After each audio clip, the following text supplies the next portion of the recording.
Starting. And good evening, guys. Welcome to episode 3 of Endless Banter. It sure is going to be endless banter tonight with the people we have got coming in. First of all, I'll introduce myself, Big Tom, and the boss man himself, Mr. PH, Mr. Paul Harrison. Good evening. We've got a wicked show for you tonight. We usually try to do 2 hours. We've done 2.5 hours and 2 hours, and here I think it's going to be a long one tonight. I think it's going to be a good one tonight. So if you haven't already shared the link, guys, make sure you're sharing the link on Facebook. Make sure you're sharing the link on YouTube. We've currently got 18 viewers, and I know there's been a new link, but you've all got your notifications, so hopefully you're seeing all what we're doing. So get it shared around Facebook because we have got some fun for you tonight. There's been a lot of pictures around Facebook today, haven't there, Paul, for what we've got coming. A lot of pictures going on Facebook today, which has been really cool to see. Yeah, has indeed. Everyone's going to be endless mad. It's been absolutely wicked to see. It really has. It's getting a load of feedback. It's been mint. We did send, obviously, Paul sent a few to quite a few people and had some great feedback, which is always amazing. So I'm really excited that the hype is there, as we would say. The hype is definitely there for the Emmy. It seems like it. I'm just hoping that it's not hype that wasn't warranted. It doesn't seem to be. Everyone who's had one so far today has messaged me to say they're loving it, so that's all good. That's always, it's always nice to hear, isn't it? Definitely, especially something that you've designed yourself and you've been grafting hard on it, which has been a big slug this time. You know what I mean? I know you've been working on this for a while and had the idea for the 22 for a while, so it's nice to see that there is positive feedback, but always negative feedback or, you know, giving feedback of any sort is always welcomed because that's what we need. We need the honesty. No, absolutely. And I've sent it out to people who I'm hoping will be honest with me. If there's any issues with it, then we'll know and we can iron them out on the next run, maybe. Unless I don't think it is an issue. Depends. Obviously, it always comes down. There's a little bit of subjectiveness, if that's the right word. Yeah, definitely. You know, I've blown some vape at the camera and the camera's had a fit. No, I've had a lot of people saying they look really nice. You know, the way that the deck is designed, and obviously for being flavour, people are saying good things. But obviously, we do want that feedback when they do come out, which is, you know, we can't move the mech any forward if we're going to do any changes on the second run or whatever. But I think the people are happy, which is always a bonus.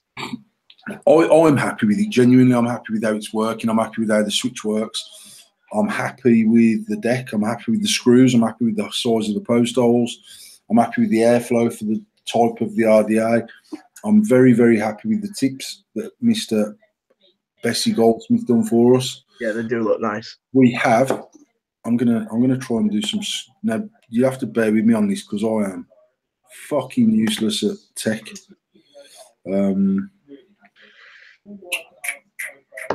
I didn't realise I had so many friends. I've had so many inboxes today off people. So, how do I share my screen, Mr. Wood? Right, let me see. Application window. Right there. I'm going to present you.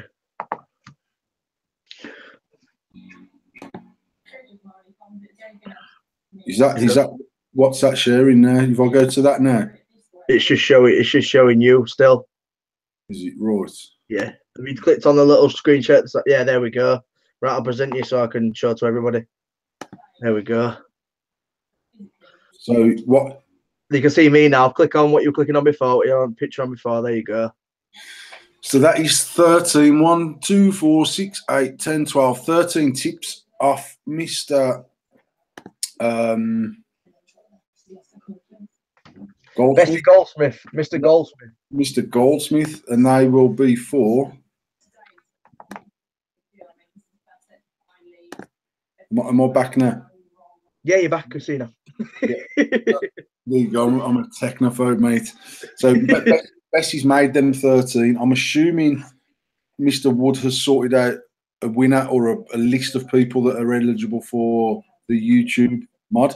I did. What I did this afternoon was I saw there was a fluctuation in comments, as I think somebody might have reminded a few people that we was running a competition and decided to go on the page and start liking it. I did when I was doing the last live feed, I think. Yeah, a lot of people just started jumping on this afternoon, I think. So what I did was I went on to a program, and it's called YouTube Comment Randomer, and basically you put the link into the YouTube, it brings all the comments up, and then it flashes a load of names and all sorts of jazz on it, and then brings up a name. I have got a name for the winner from last week's competition, but you can wait for it because I'm not telling you. I'll tell you at end of show. You've got to watch the whole show and you for need us to let you know. Watching to claim your prize. If you're not watching, I'll do it again. But I do have a winner. It was random. And you have to watch the whole show. I'll let you know at the end of the show who wins. And if you're not here, I will redo it for next week. I don't care. So simple as. So you've received Emmy today, Mr. Wood. What's your thoughts on it? Me personally, what is my thoughts on the Emmy today? When I got it and I saw the box, I was like, what? I've even got the box next to me, and it's absolutely tiny. The first thing I did when I got it, I put it all together, and I'm exactly the same as you. I use my mech, and I also mouth to lung as well, and I put it next to my mouth to lung, and I went, wow, look at the size of it. It's tiny. And this is where I've been saying over the last live feeds we've doing. I know it's 22 mil in diameter, but when everyone's been using 25 mil mods, 24 mil mods, 34 mil mods, until you actually get that 22 mil mod in your hand, you don't realize how small it actually is. And that was the first thing that catches me with it. Is it's literally, I've got it in my hand, and I don't have the biggest of hands. I have girly hands. I'm not even gonna lie, and it literally just a drip tip on top. They just see the arty on top. That's it. Tiny. So I like that. And then I looked at the screws, and obviously I knew you'd had hex in before. Yeah. And then you changed to the flatheads, and I looked at it and I thought, am I gonna like these? And then I built it, and it's so easy to build. Yeah. Like literally, if I can build this, anyone can build this. This is such an easy. The only issue I had, and this is honest, and this was user error, not the arty, it was user error. I cut the coils too short. I had them too long, and then I went, geez, they're too long. Cut them down, and they were too short. But that's user error. That's my fault. So always make sure when you're doing it how much you need to cut off before you put it. I think what I'm going to do is definitely we're lucky. Obviously, we've got the work coming out in March. One of the things.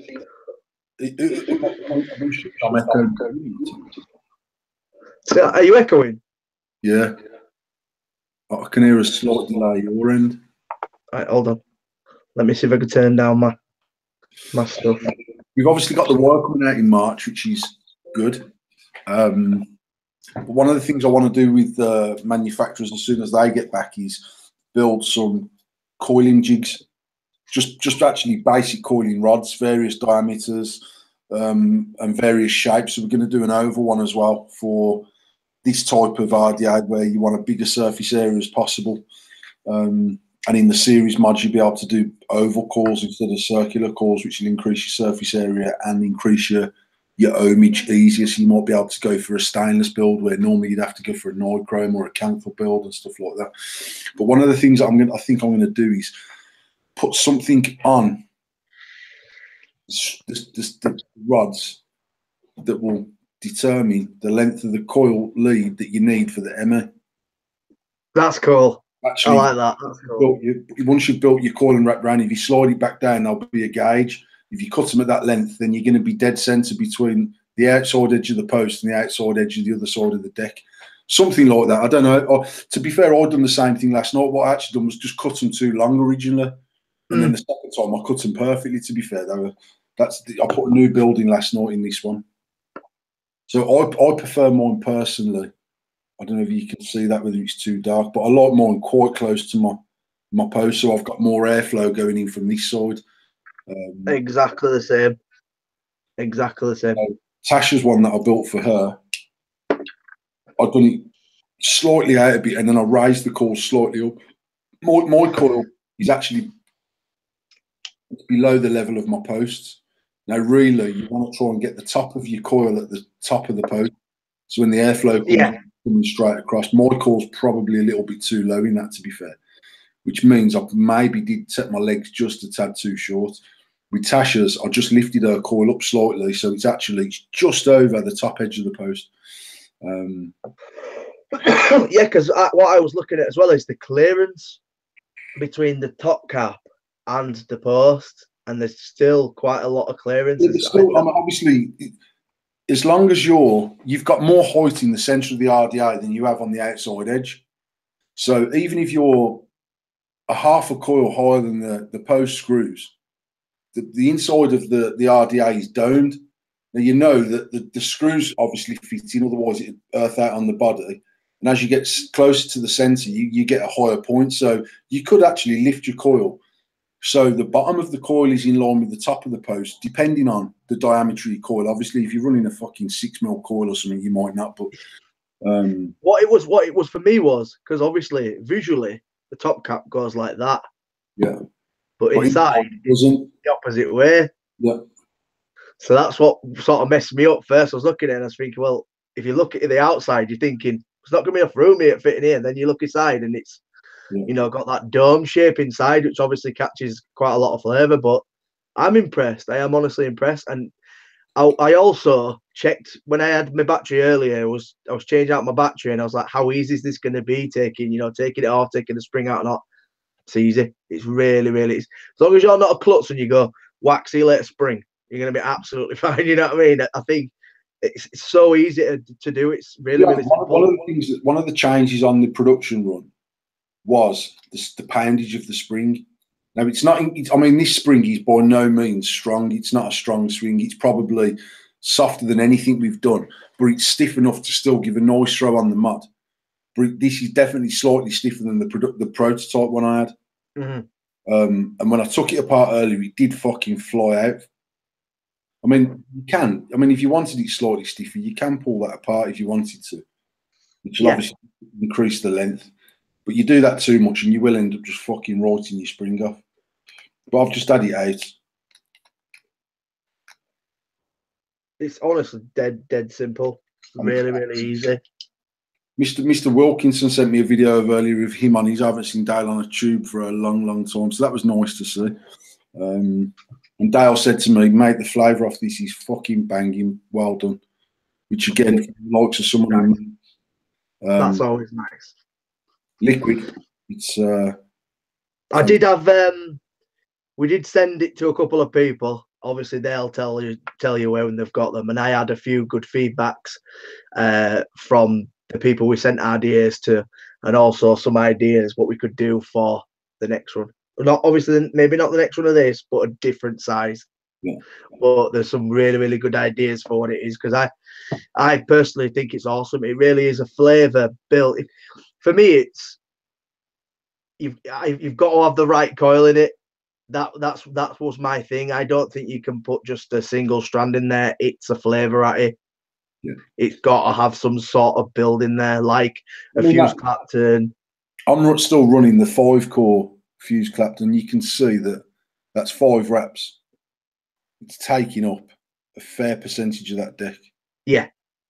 One thing that I know that we definitely can do is, in the past, we've always had an issue, and any mod maker will have the same issue, which is why where the posts are set extremely low, it also means they've got a very low sidewell, because the machine can only go as low as the deck walls. Now, obviously, because of this design in post, these machines, the negative post is obviously milled into the deck. The positive post is obviously an extra piece that goes in on top of the peak insulator, but then the holes are drilled vertically down.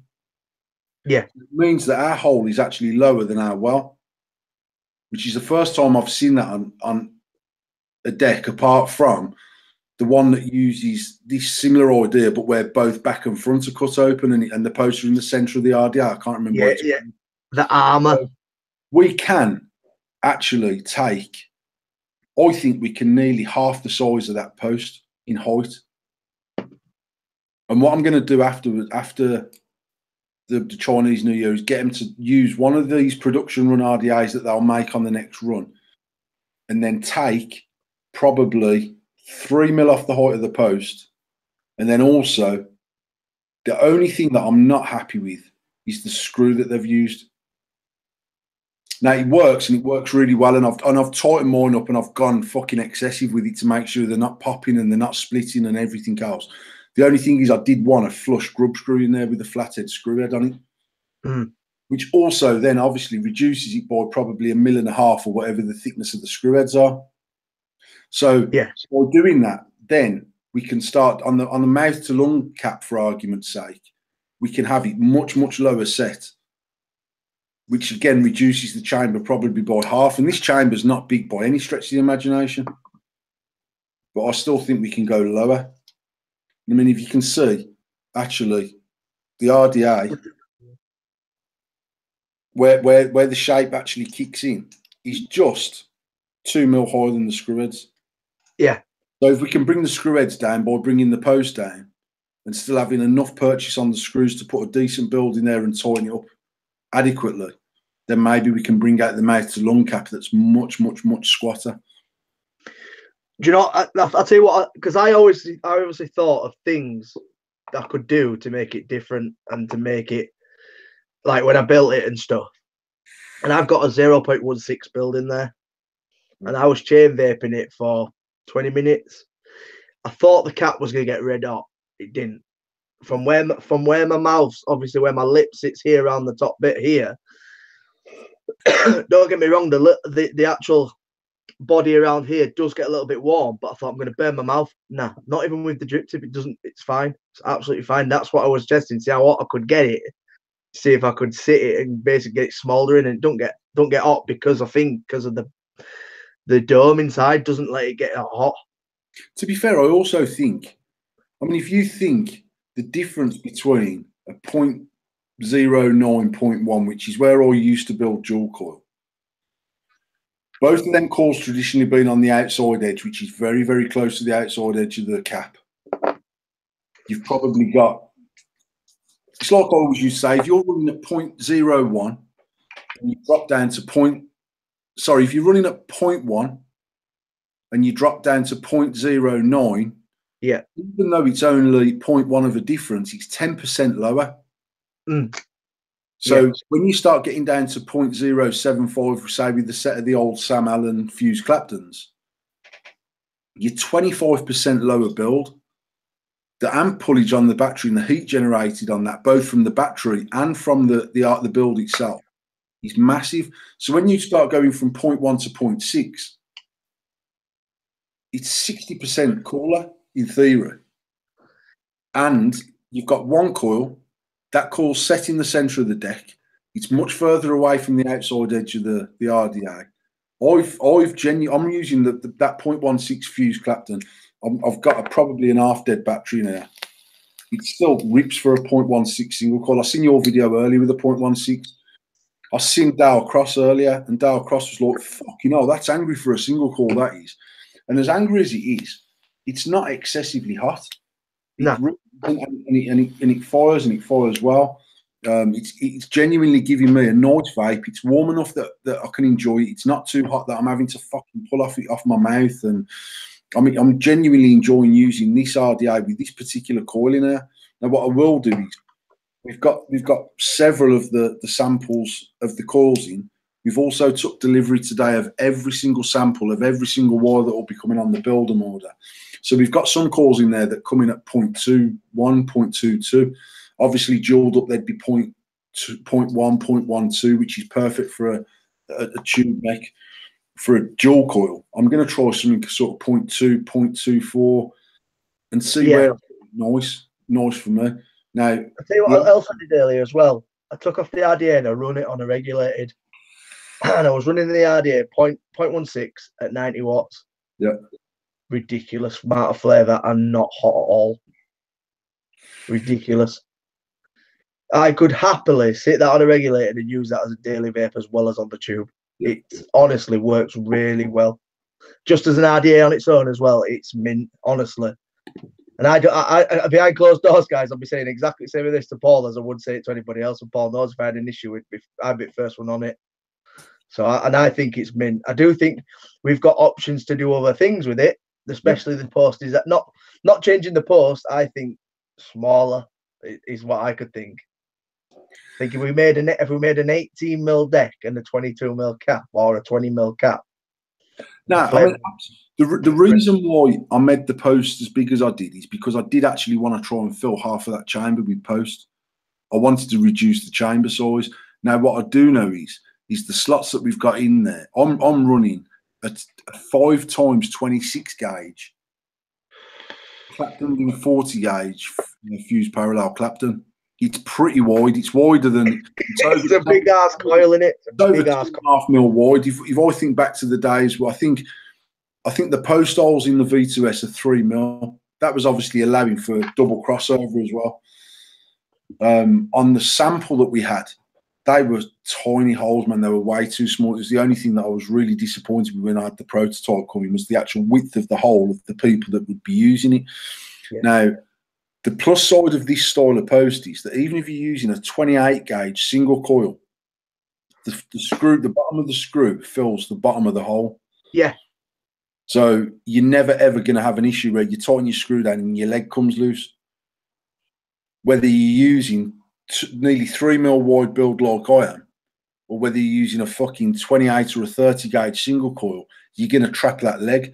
Now, one thing someone using a 2.5 ID fuse Clapton in it, and that's what someone's got in it. Yeah, so one of the guys who sent it to has got that in it, and you can imagine it sits as far down as that screw can go, because it's a thin leg on the wire, and it does clamp down properly. And you don't need to be a hardy bastard. This is the one thing that I don't want to see people being hardy with.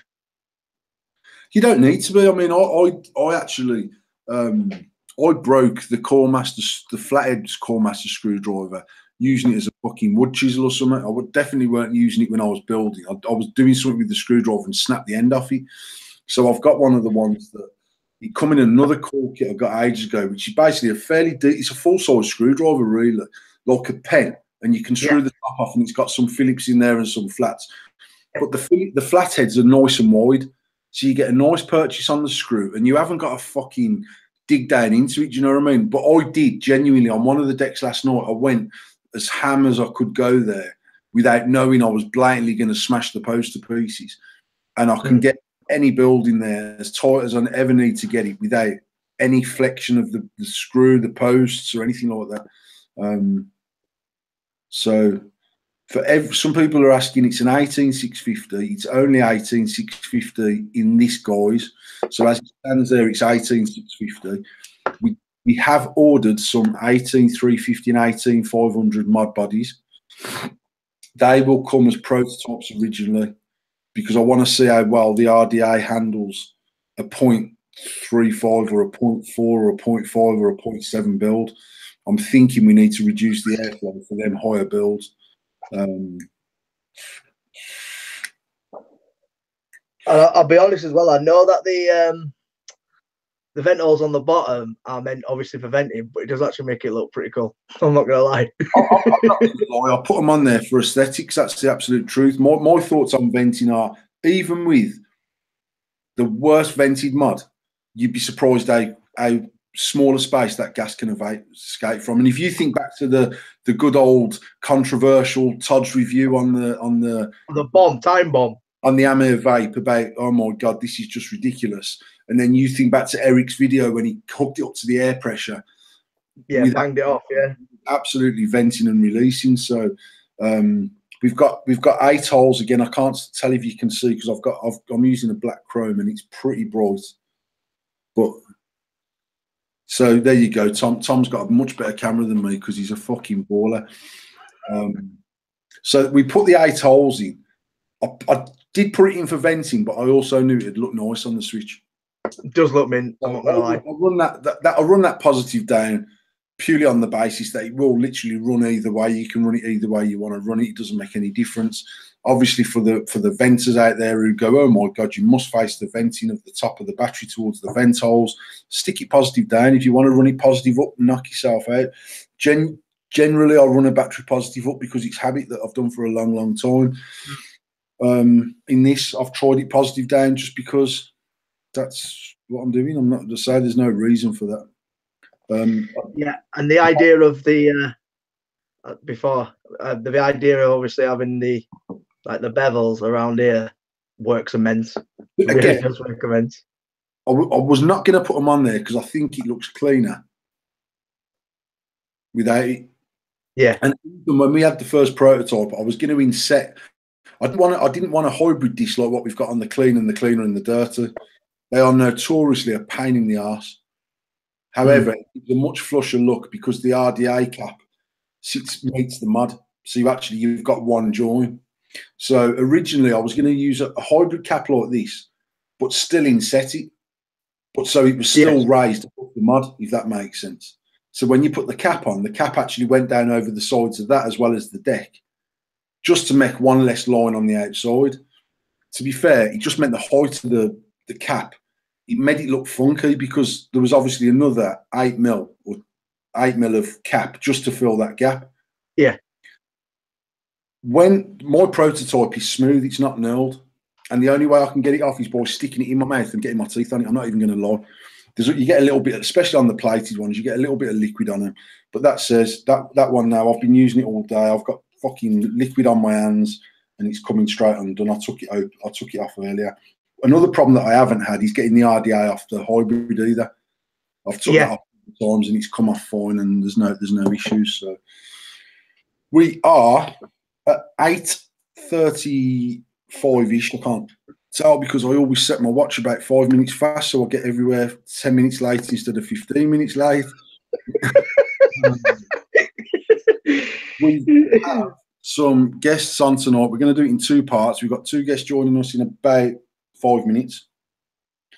They are going to be doing a giveaway on Friday, which we'll explain once they come on the feed. I'm just going to have a look through the comments so I'm not ignoring anyone because my husband wants his first make. He couldn't handle the Empress or Stacklow.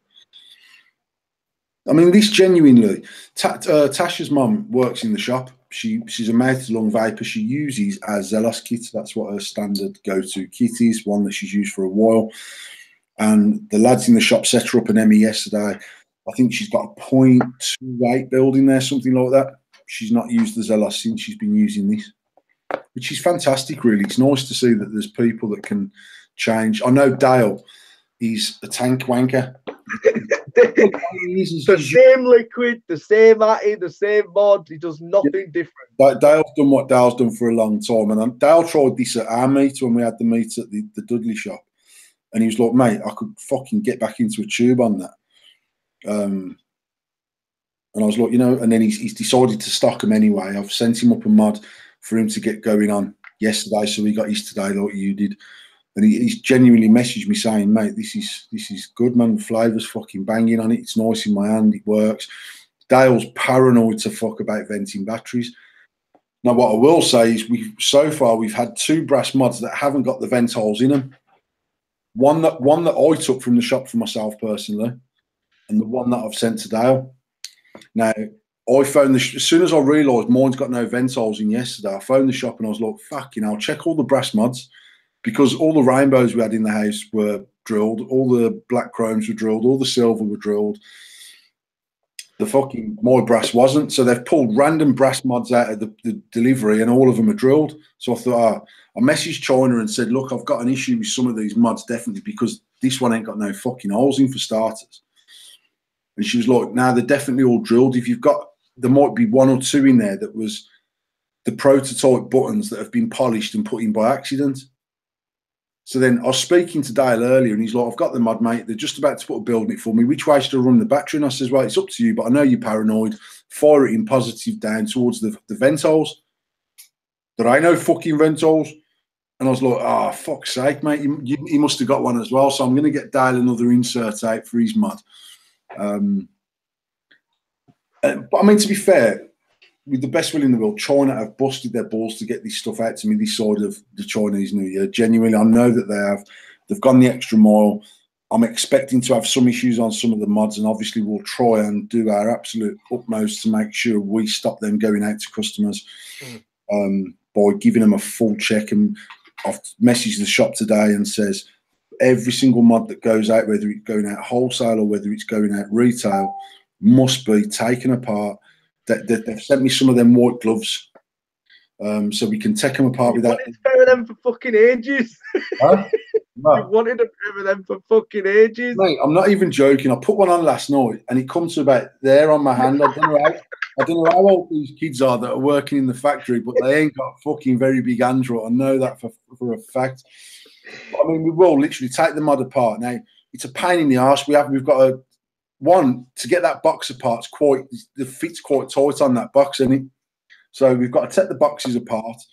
The mods are wrapped up. The RDAs are wrapped up. We've got to open them, check them, make sure the screws in the decks, make sure there's a spare set in there, make sure the bottom fed pins in there, take the top cap off, make sure the spring and the plastic's in there, and check the vent holes and make sure they're in there.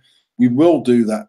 It's what we do normally. Now, again, if there's an issue with any of them, I'm sure one or two might go out to a customer. If it does, I apologise in advance. We've started trying to go through everything as of yesterday, as soon as that order came in. One, because Tom's got wholesale orders that will leave our shop on Monday/Tuesday, so they'll get them Wednesday/Thursday. So they've got them ready to do what they've got to do. Friday night, get them in the cabinet. Saturday morning, start selling them. We just need to make sure everything that's going out is checked over the best way that we can, and the goods that have been sent out, both wholesale and retail, are ready to go, really. So. Do you want to let them know about, is it the 22nd or the 20th? It's 22nd, isn't it? Yeah. That what we'll do is we'll get the first two on. We'll run till about, well, we'll see how it goes. I'm thinking if we've got... No, I'm not about the girls.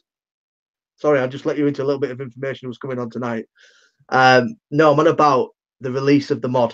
Yeah, we'll do if everybody knows the release of the mod. We'll explain about the live feeds on Friday, and then we'll explain about the release online. Obviously, when we've got the guest on later, I can check exactly what way they're doing it online themselves. I only know Shady Vaping are doing online because that's all I'm concerned about. Just on the basis that obviously they might not even put them online. People might only have them for their stores and whatever else. So obviously we'll have them available from the 22nd. When I had a conversation with Dale, he definitely said that he was going to put that hardware online because it's the only hardware that he'd have on his website along with his own products. So that's all good. Right, bear with me. I'm just going to send this link out.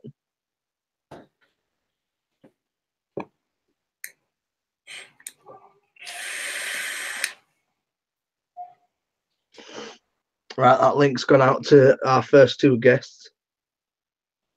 Very good. But I am excited, and I'm absolutely appreciative of all the good feedback we've actually had, which is really nice.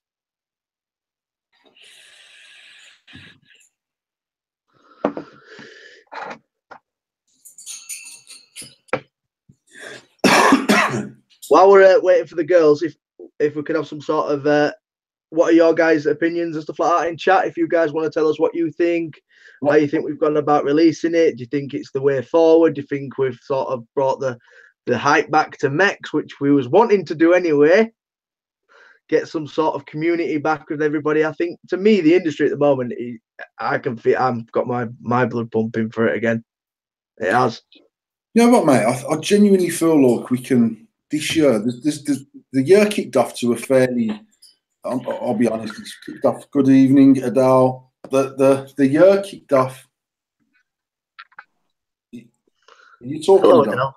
Hello, Adele. Sure you sent me the link. I wasn't sure if I was meant to come in it or not. We're just waiting for the other half to hit the link. I was like, oh my god.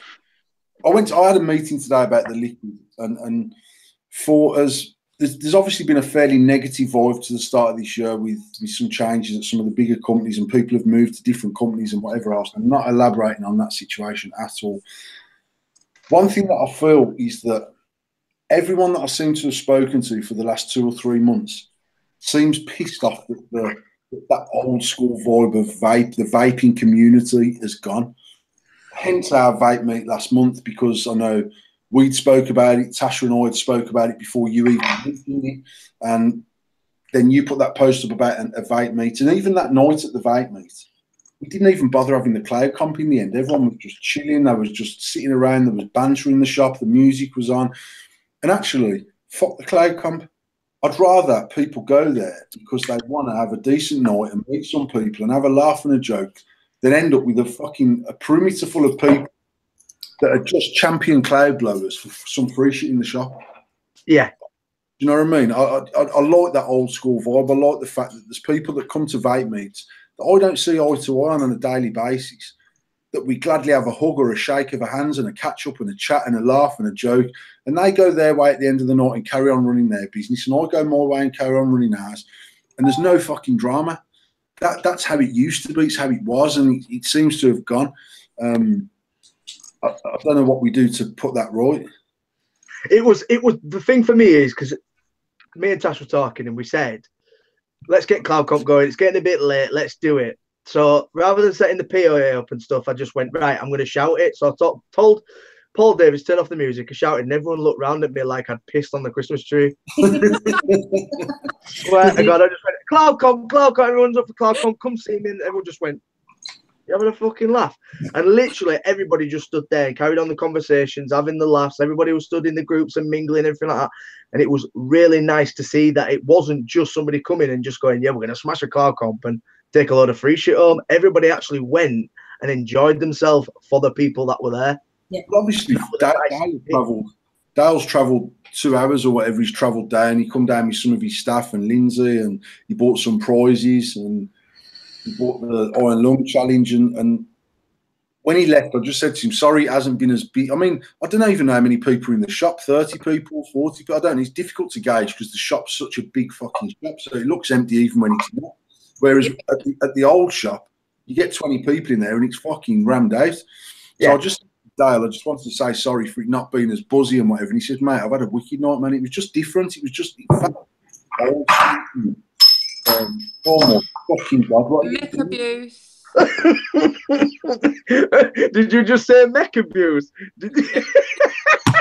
Wasn't me. It was just nice to have a giggle, Paul. It was really nice just to have a giggle. We had a giggle. Me and Tash and Tom Keane was on live feed with Adele, and we couldn't hear a word Adele was saying. It looked like I should have been there. It looked a really fun night. It was fun. It looked friendly. Like, you know, it looked inviting.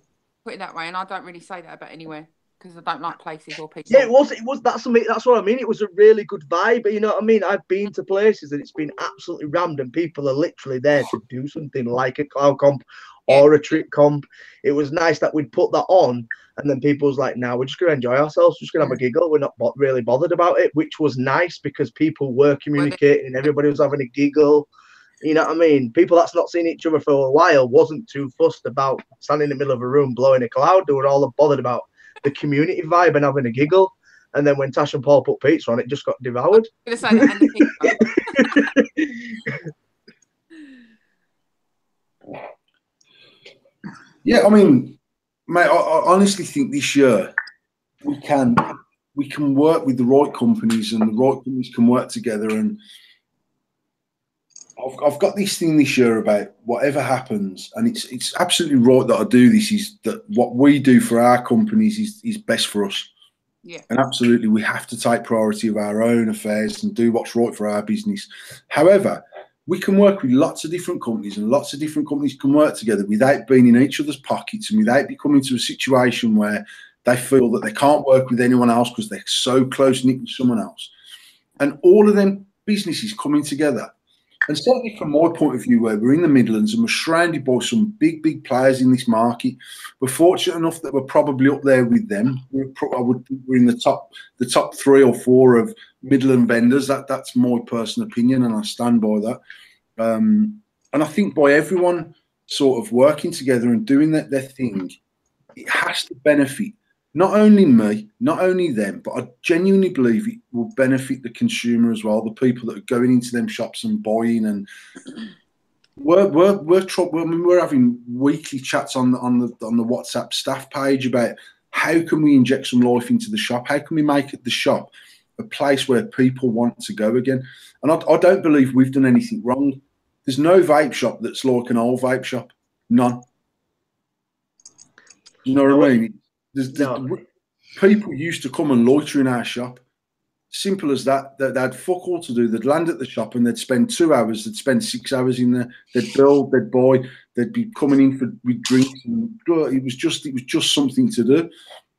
All that seems to have got lost in the yonder of.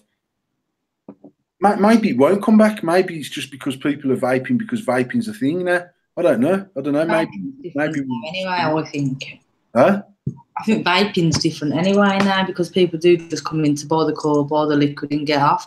But before, to see the latest mod, to see the latest wire, to see the latest juice, and now people have just like, that's my mod, that's what I'm using. Do you think it's because of the whole Facebook thing's taken off a lot lately? I just think people got bored of spending on the latest thing and the latest thing and the latest thing and the latest thing. And bigger companies took advantage of that. Like they were bringing out a V1, a V2, a V3, and people just went, forget it. Because they couldn't keep up. Chat that meet was the perfect demonstration of how people can be friends and not just competition. We were there, Evo was there, CCR was there. You can be friends in the same industry. And absolutely, I had a bit of a rant on a status in the week, a big long status. And don't laugh at that. Well, you know what? It's I know. Look, I had that live feed earlier that went a little bit out of control as well, and I've actually deleted it because it was probably inappropriate. But I never started that live feed today to tear someone a new arsehole. That weren't the intention of my live feed. Actually, I didn't like the way he's going. Fucking Bessie's tips £7. It's a waste of money. They're fucking shit quality. They're not. It's a little UK company that's working hard and has worked hard to bring something to the community that no one else offered. Obviously, Vince's tips is out there doing the same thing. Ian Craig's is out there doing the same thing. And £7 for a drip tip when the man has, even if he's only paid to have the most basic website built, he's got to pay to do that. He's got to pay to host it. He's got to run his machine. He's got to buy his machine. He's got to buy his products. He's networking. He's on Facebook most days and doing his thing. For someone to start kicking off over £7, it fucking balls my piss. I'm not even going to lie. That is the bottom line. I got a little bit out of fucking hand on the live feed. That's just me. Get a little bit animated and say how I think it is. And I've messaged the geezer and said, listen, there's no hard feelings. You said things you shouldn't have said. I said things I shouldn't have said. I apologise. No hard feelings. Job's done. And he's messaged me back saying, none taken. Fair play. We move forward. Someone commented on that live feed saying, why have you got an issue with Twitch working for VJs? I commented on my status to Twitch on Saturday. I haven't got an issue with anyone working with anyone. And anyone that knows us, we spent most of last year working with VJs, doing various projects, and we've done the cloud comp and we've worked closely together. Dale and I have worked together right from the time Dale started. James and I at Evolution have worked together, even if it's only just buying stuff or sharing orders and splitting orders. We've bought off Grey Haze. We've worked with Green Dog Vaping. We've worked with Innovapors. We've worked with as many companies as we can work with because I believe that's what everyone should do. I haven't got an issue with anyone working with anyone, and I believe it's the only way that we're going to get it right. The other thing it does for me is it changes the mindset of the vapor. Now, I know, rightly or wrongly, I have a following of people, and I don't mean that in any pig-headed way whatsoever. I know there's people that like me for me. There's other people that think I'm the biggest cunt that's ever been allowed on social media. That's just how it is, and I get that. And I've had that all my life. That's how it's always going to be. There's people that won't. There's people that will jump on my bandwagon because I'm me. The same as there's people that will jump on Adele's bandwagon because Adele's her. There's people that will jump on Twitch's bandwagon because he's him, and on Stu's and on Tom's and on anyone that's got some sort of clout in the industry, whatever level of clout that is, they've got followers. The more that we can work together at vendor level and manufacturing level, and it puts the vapor in a different position because then they're not feeling like they've got to stick with a certain brand or a certain person. It doesn't make no fucking odds. Actually, you're just a vapor and you support all of them. If we can support each other as vendors, the vapor then maybe can feel a little bit more free to support different vendors without breaking an alliance. I don't know. I don't know whether I'm talking shit or not. I really don't. But I just think the more we can work together at vendor and manufacturing level, the more the vapor's comfortable to flit around the industry and try different foods and try different juices and try different mods and use different shops without feeling that they can't stray away from Shady Vaping or from Evolution Vaping or from the Yorkshire Vapor or whatever. I mean, me and Tasha walked into Evolution one day and there was one of our customers in there and he looked like he wanted the ground to swallow him up and open him. And he was like, Paul, I'm really sorry what it was. I was just fucking... And I was like, mate, listen, you work hard all week. You get your wage. You can spend it wherever you like. Go out there, man. The vaping industry is a big world. Go and spend it. And if you come back and use us for your regular stuff, that's brilliant. If you choose not to, there's nothing I can do. But I certainly don't want you to feel that you can't bump into me into someone else's shop and say hello to me and I'm going to fucking punch your head because you dare to use someone else's services or products. It just doesn't that make sense to me. So I think this industry, especially this industry, it's one of the only industries where you could contact a CEO of a company. You can't ring Virgin and go, can I speak to a CEO? You can't ring British Gas and go, can I speak to your CEO? This industry is so personal. People are literally in your life 24/7 because the industry is like that. Yeah. Tasha's had it, Adele's had it, Paul's had it, I've had it. 2, 3 o'clock in the morning, messages, can we do this, can we do that? Try do that to Virgin, you'll get a message back saying, fuck off, I'll speak to you at 9 o'clock in the morning. And majority of the time where they're going, well, we can do this and we can do that and we can look after you that way. This industry is very much user to owner. It's not, there's no in between, you know, it's very intimate. And that's sort of a way that it's very good, but also at times people can take advantage of that. And, you know, we are sort of need to stick together and work together to sort of make this industry grow. You've got to remember, a lot of us have been in this 5, 6 years. So I know people have been vaping a year, 2 years, 3 years. We've seen the evolve of the industry and how it's going to go. And the only way it's going to evolve, if we all sort of try our hardest not to stick nice in each other's backs and work together to grow this industry. It's still a baby. We still need to get it to its teen years. It's only, what, 9 years old. The industry as a whole is 8, 9 years old. It's a baby. So we need to work together and get this industry where it should be. And that's Paul and Tash on a yacht. There you go, Tom. Yeah. That was a broad conversation. Yeah. I had the meeting today with the liquid manufacturer.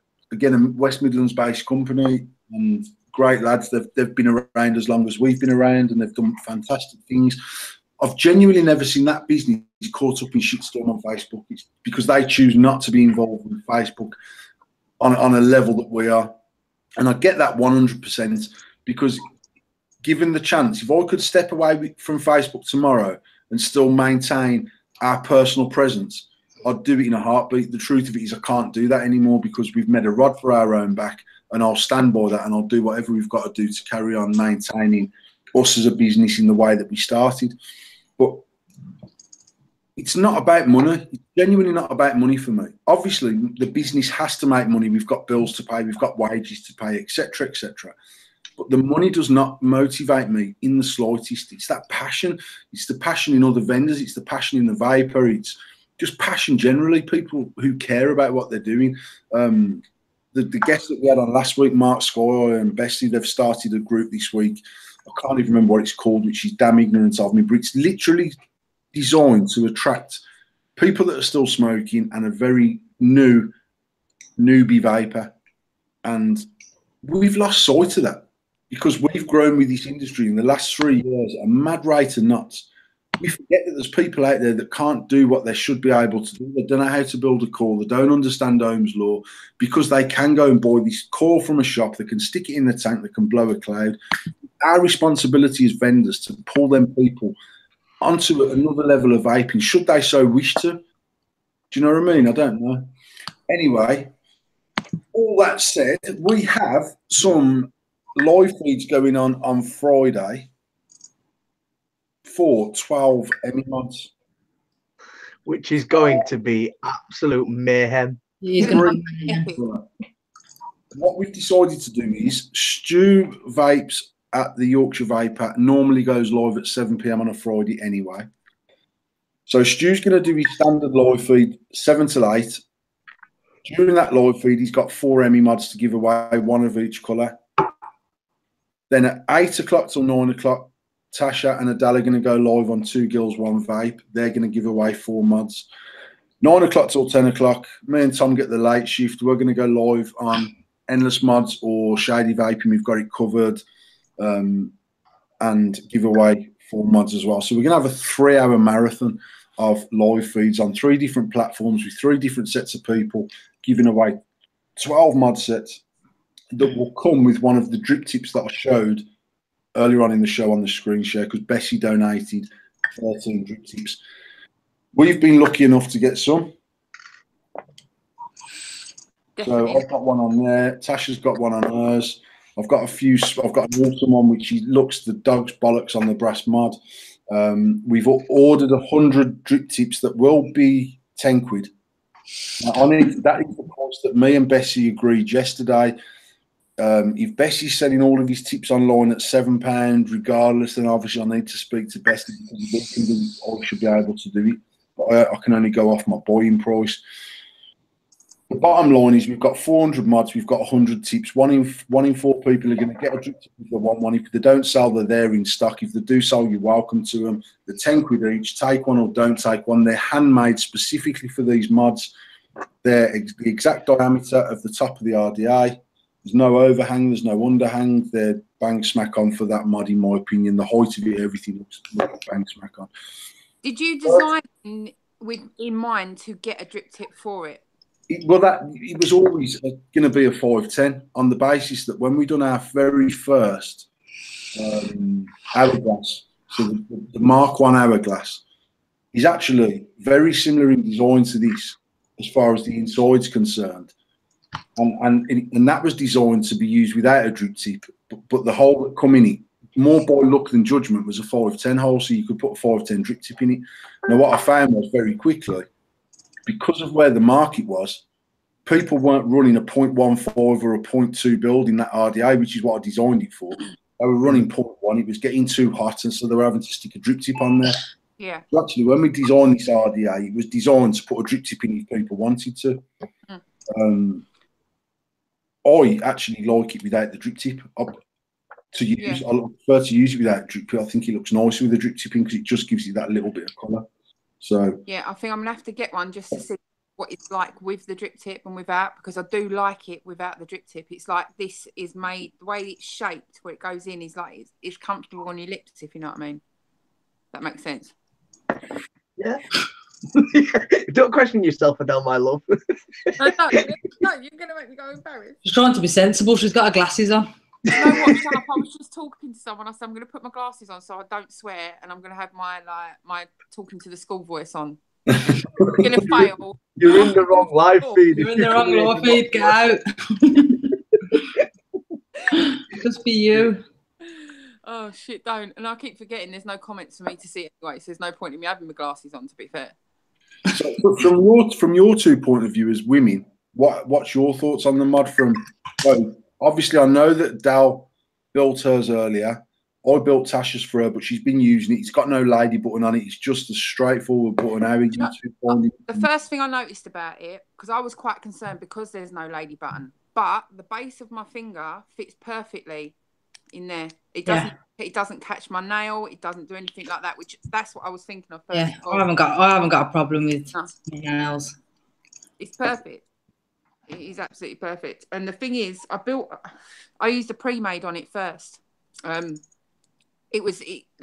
favourite deck to build on is the V2. Out of every make brand of RDA that I've got, I love the V2. But this it's just a dream to build on. I built on it earlier and I made my own coil and I've done it again.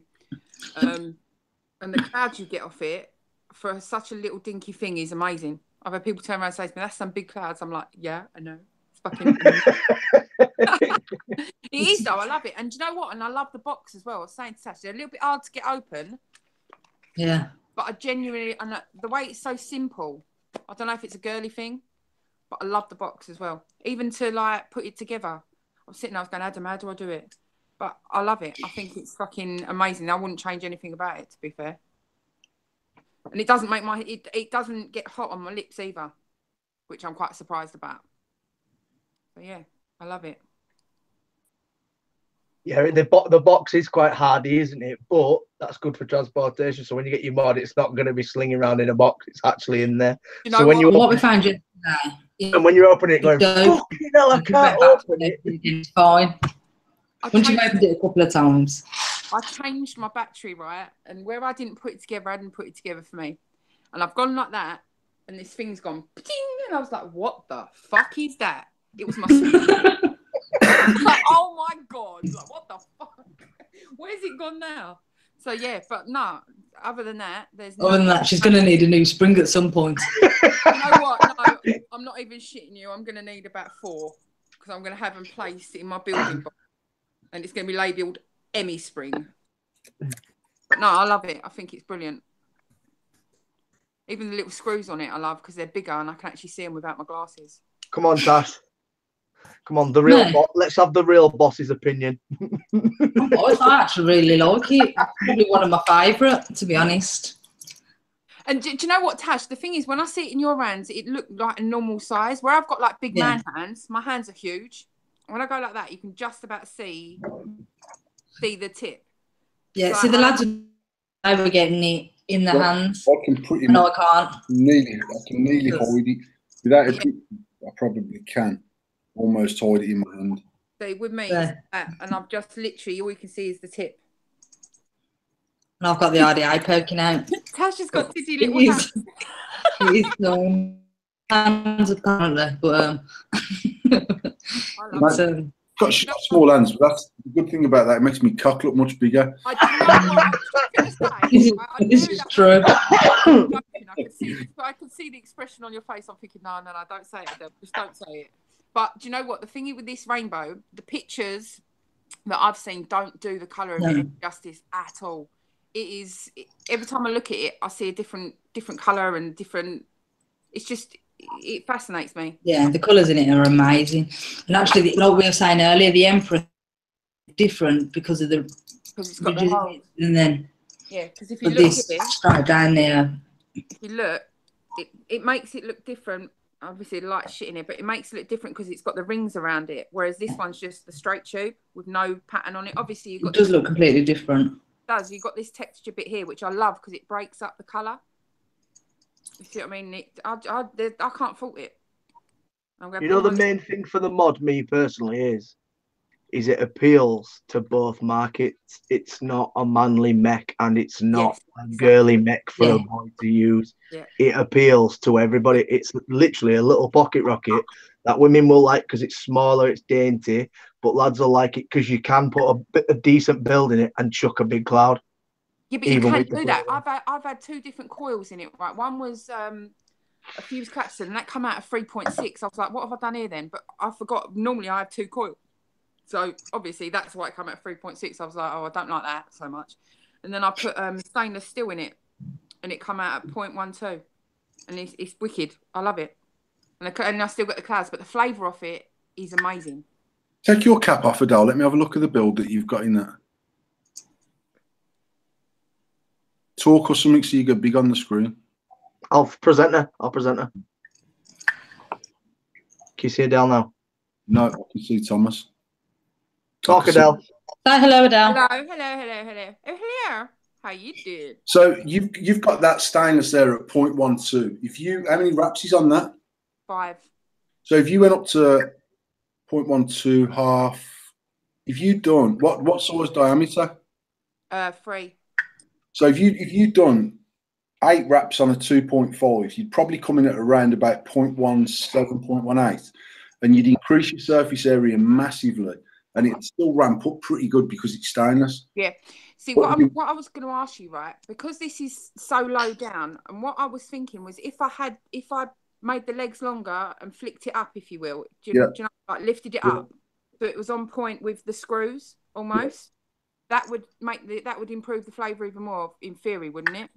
Again, it depends on the build you've got, but generally, yes, because your airflow will come straight across the top of your coil. Because where I was looking at the air holes here, that if I lifted the coil up, Yeah. the airflow, it would be on almost level with it, if you see what I mean. Yeah. So I'm going to try that again tonight, and I'm going to do that. I'll probably go live. I built Tasha's last night. Tasha's coil set higher than mine because the legs were longer, and actually Tasha's was giving a much better flavour than what I was getting off my own. But my coil was set very low. Don't know if you can see that. So Tasha's is bent up slightly. Mine is dead square with the bottom of the post hole. So what I liked about building it as well is when I used the bar and I put it across, it literally sits where you unscrew and stick your wires at the bottom. It's the bar sits perfectly across, yeah. so you can move it up and down. You have got that ease to move it up and down. That's what I liked about it. Easy it's low, as you said. It's very easy to set a coil where you want it. Definitely. And do you know what? It kind of confused me earlier because I said to my brother, where's the holes? Normally in the V2, they've got holes, don't you? So you snip your wire off at the back.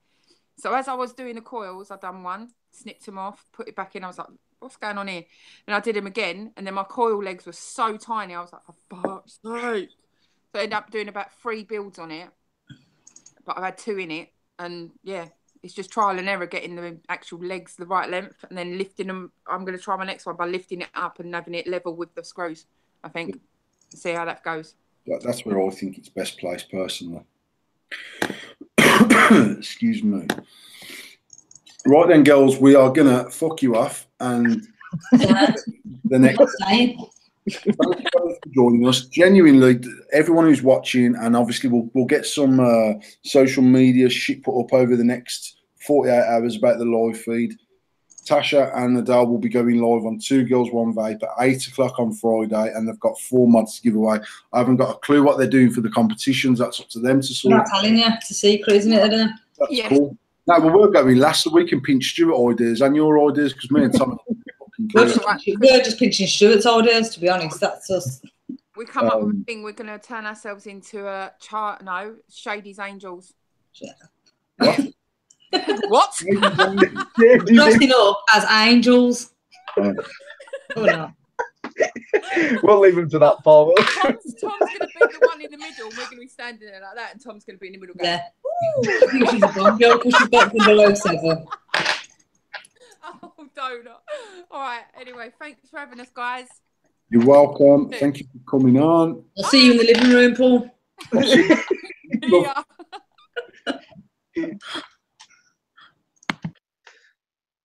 All right, I'll send the link out to the next guest.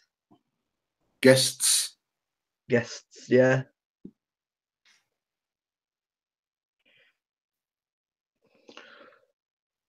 So as I was saying, Paul, like the girls have said exactly the same. You know, it's very unisex is the mod. You know what I mean? You usually get a mod, and women would say it's quite manly. Yeah. And you know, sort of the Empress was sort of the first one where it was sleek. You know what I mean? Hourglassed, and it sort of appealed to the girls because it was a good-looking mod. And I think this one, because it is dinky and performs the way it does, it is very appealing to both sex. And that sounds random. That's an electronic cigarette, but a lot of electronic cigarettes go off aesthetics and how people see them massively. It's not just that, you know, like obviously from a mech point of view, because the market became 24 and 25 mil and then 28 mil, 34 mil, 30 mil, it's really, really difficult to create a mech mod that would be more specific to a woman, a smaller mod, sleeker mod, or whatever way you want to look at it. And the regulated market's even fucking worse because there's nothing out there specifically designed for women, really. What they do is they take any mod that they make and paint the fucking thing pink. Yeah. Now, I can honestly say, if I had the facilities to be balls deep into the regulated market, which is where I'd like to be, then we would be looking at bringing out some very feminine devices that look nice and they're nice in the hand and they're the right size and they're easy to use.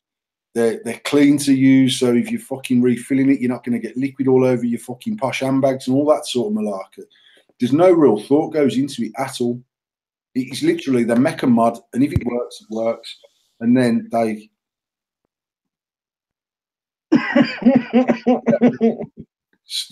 Mr. Wilkinson. Yeah, they just make a mod and paint the fucking thing pink, and that's the one for the women. I think genuinely with this mod is if you think back 4 years ago, Tom, everything was fucking 22 mil. Yeah. But they were never that short because they had a big old fucking clumpy switch on them, and most of them had 510s and they weren't hybrid. And there was this big thing about big long fucking RDAs. God knows why, but actually, what I'm genuinely looking forward to is the new 24-25 mil in this style of mod, where even the 26-650 or 30 mil, it's going to be pretty cool because it's going to be so short. Hey! That's not that. All right, Stu. All right, Tom. You sound happy. I'm fucking happy as Larry, mate. I just had Turn your volume up a bit, chap. I'm up, I am. I'm up. You sat on the shit house, Stu. Did you hear that? Hear me now. I can hear you still quite quiet, actually. Why, man? My volume's up. Is it? Yeah. Oh, I can hear you now. I can hear you. Yeah, man. I'm sitting on the landing because we've got a show living room and you're not allowed to sit in there.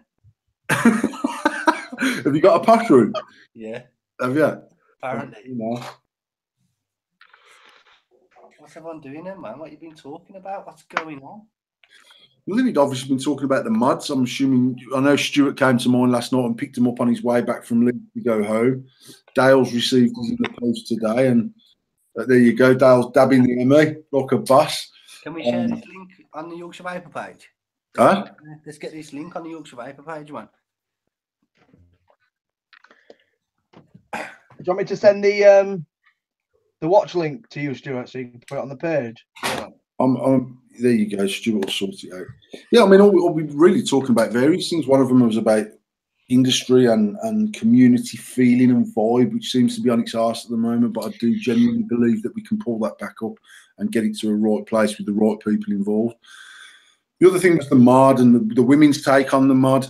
I'm intrigued to know what Dale's opinion of the mod is, only because, one, I know that if Dale weren't happy with it, he'd message me and say, what the fucking hell's he see for shit, Paul? Because that's the relationship me and Dale have got. But the other thing is, I know Dale's not really a tube user as such. It's not something that he does. So I just wondered how Dale's getting on with it and what Stu's thoughts of it are and blah, blah, blah. The first thing for me, I can't coil it. I just had to give it to the first person nearest to me who could coil it, which was Josh. Yeah, Scott has made me. Can you coil anything? Nothing. I can put a coil into a Cleto. You give me a rebuildable deck rate, and I'm fucking shafted. I'm buying a pack of Lambert. But yeah, I don't know what I think. I think his wire doctor used 23 gauge, so many wraps. It'll 0.2, and the flavour's just mint. And I hadn't used a tube for ages, and I forgot how fucking grabby juice was. So I had some 3, tore my throat out, put some 1.5 in. It's still pretty fucking harsh, but the flavour's just pucker. Like, it's any RDA is going to give you fucking better flavour than a tank. And I still stand by that Cleto is one of the best tanks for producing flavour, but it's still not a patch on any RDA. And obviously this with the tighter airflow, when the breeze came out, I got a breeze. I think I've got 6 of the fuckers because I enjoyed the tighter draw with 6 milligram. This obviously isn't as tight as that, but it replicates that, but gives you the best flavour you're going to get from vaping in general, in my opinion. Setting up wise for a tube user, they aren't going to have an issue. But I messaged you, Paul, just to say I don't want to put this in wrong because I don't use tubes. This isn't me knocking a mod, but for me being a non-tube user, I looked at it and I thought, this looks fucking ace. Where does everything go? Yeah. I don't want us to want to do is blow my fucking hand off at first. One thing that we will do prior to the launch, the official launch on the 24th, is Mr. Wood. This is live as well. Tom don't even know about this, but sometime between now and the 24th, Tom will get a YouTube video up on the channel just explaining the breakdown and the build-up of the actual mod, where the battery goes, the vent holes, the spring, and how it goes together, etc., etc. And that's something we're keen to do with all the mods, really. So whenever someone does message and say, how the fuck does this work, we can just shoot them a YouTube link and say, right, go on there. That looks sick. That the Neo, genuinely, I'm chuffed to fuck with that. It's come out and means the only fucking thing, what is definitely missing is drip tip, man. I don't think it's necessary to have one. But me personally, I'd like a drip tip because I don't like metal in my mouth. Yeah. But that's it for me. Fucking apart from that, this little fucker chucks like a motherfucker, man. Surprise me. What's everyone vaping on? I know that's like my most hated question. I'm using some apple orange passionberry, which is one of the new as fuck flavours that will be dropping soon. I come on here to plug the air with you, and you couldn't have just got a bottle of juice and lied about it. Do you know what I mean? You could have just got key lime cheesecake. One of my all-time favourite liquids ever, and Dale knows this, was key lime cheesecake that Mr. Wilkinson made, and it genuinely was it still is one of my most favourite liquids of all time, along with Mary's Kitchen lemon Madeira cake. That flavour is fucking banging. Thank you. There you go. Are you vaping, Big D?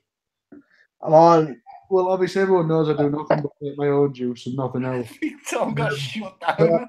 I'm on some fizzy bubbly tiger. That's the first of our juices I have genuinely vaped in quite a while, and I put it in the Emmy, and I'm really impressed with it. Big Tom's face said he was trying to large your juices. I was like, oh, he's talking about Dale. I thought you said Big T, because you called me Big T, and then I just said the D, and I went, oh yeah, just sit back down. Not for much longer, Tom. Not for much longer. You'll just be Tom. Yeah. You'll just sit back down. We won't get onto my weight. I'm on KO Punch Strawberry. I actually really like this. I'm not gonna lie. I think it's really, really creamy. But I do want to try some of Dale's new stuff. I know it's a trek for you, mate, but you can always nip in the shop when you're next passing every fucking day. Or Tom, you can go onto the website and use my discount code StewBag. What did you say? What did you say? Plug. You know when there's a vape meet on and people are just like, I'd love to come, but it's like 3 hours drive. Tom will turn round to you. I fucking bet you a week on Saturday, mate, I'd love to come, but it's fucking trek, man. You live a mile away. I am coming 100%. Tom, don't even mention why you're going to be late, mate, because I'll rip you a new arsehole on the line. Don't even mention why you're going to be late. I will be there, but I am going to be there. I promise. Fucking guy. You hear what he's doing, Paul? Fuck it, I'm calling him out. Call me out. He's going to be late to Dale's meet, right? Because he's going to a fishing expo. What? He's going to an expo, mate, where you look round and look at rods. With a load of geezers in camo. They're called full kit wankers, is what they are called. Fucking hell. That's what you do. I don't full kit wanker it. I was telling Tom. Fucking standing around in a fishing lake dressed up like a fucking tree. I don't dress like a tree at all. I seen him kept posting the links for his fishing things. I thought, you know what? Fuck it. I ain't watched any. I'll give the one a whirl. But yeah, sound good video. Bit of cinematics, you know. It was a bit fucking quirky and all that. Watched a 10-minute video at the end. He didn't catch fuck all. I watched it. He was in his gig and, you know what, guys? I actually didn't catch today. I was like, Stu, if you skip to the end of most of his videos, mate, they all tend to end that way. He blames it on winter, but he can't do that in fucking summer. Well, that's 10 minutes of my life. I ain't getting back watching fucking Big Tom in a field. Thank you for that, mate. I appreciate that. Dirty carp. I'd be like, yeah, I've had this one, but now he caught fuck all. Bastard. That's that hat, mate. Who the fuck wears a brown hat? Go on, say what you called it. I dare you. I dare you. I'll call you out. I dare you. Call me out, man. My girlfriend's mixed race, man. You're not loving the brown hat, Stu? Mate, to be honest, knowing Big Tom, I generally thought he just washed the fuck out of it. You know when you get like them t-shirts. I'm not being punished. You can't comment on fucking hats, mate. Tell him what colour you've had me order you one, and I would only order one for him. I would not get them for general public. Fucking cyber green. It's basically National Rail yellow. Yeah. Fucking luminous. It's a luminous hat. Fucking high vis snapback. Dale's kicked himself in the teeth, yeah, because he's gonna, and everyone's like, Stu, where can I get that hat from? He's gonna be like, why didn't you order 50 of them, bastard? Then everyone will want them. So we mentioned earlier that obviously you're going live at 7 o'clock on Friday, Stu, on the Yorkshire Vapor page. Yeah. You've got 4 Emmys, and then I don't know what. Obviously, I'm assuming you'll be doing a normal TYV giveaway, either alongside it or with it, or. I'm going to be doing 4 mystery boxes. Basically, guess what's inside the box, and every single box, every package on there there'll be an Emmy included, which isn't released yet for every box. So there'll be 4 Emmys. There'll be obviously TYV juice lines, maybe 2, 3, and on the end box it's going to be an Emmy. Dale said he's going to send a bit of hardware or give a bit of hardware as well, and the end box will be a massive giveaway, and it's going to be a good old guessing one, but it's not going to be no numbers or nothing like that. It's going to be like you've got to type hashtag TYV and whatever you think's in the box, and you will have a chance to win an Emmy before it's even on the market, man. And obviously a load of TYV stuff. So yeah, so it should be sick, man. So Stu's going live first at 7 o'clock. That's on the Yorkshire Vapors. Is that on the group or the page? You go live, Stu? It's going to be on the group, Dale. Page. Dale. Page. So anyone that's watching or anyone that sees the video between now and Friday needs to go and like the Yorkshire Vapors page so you get a notification when they go live. You need to click on notifications or something like that so it'll ping you up when something happens. Tash and Adele will be going live 8 till 9.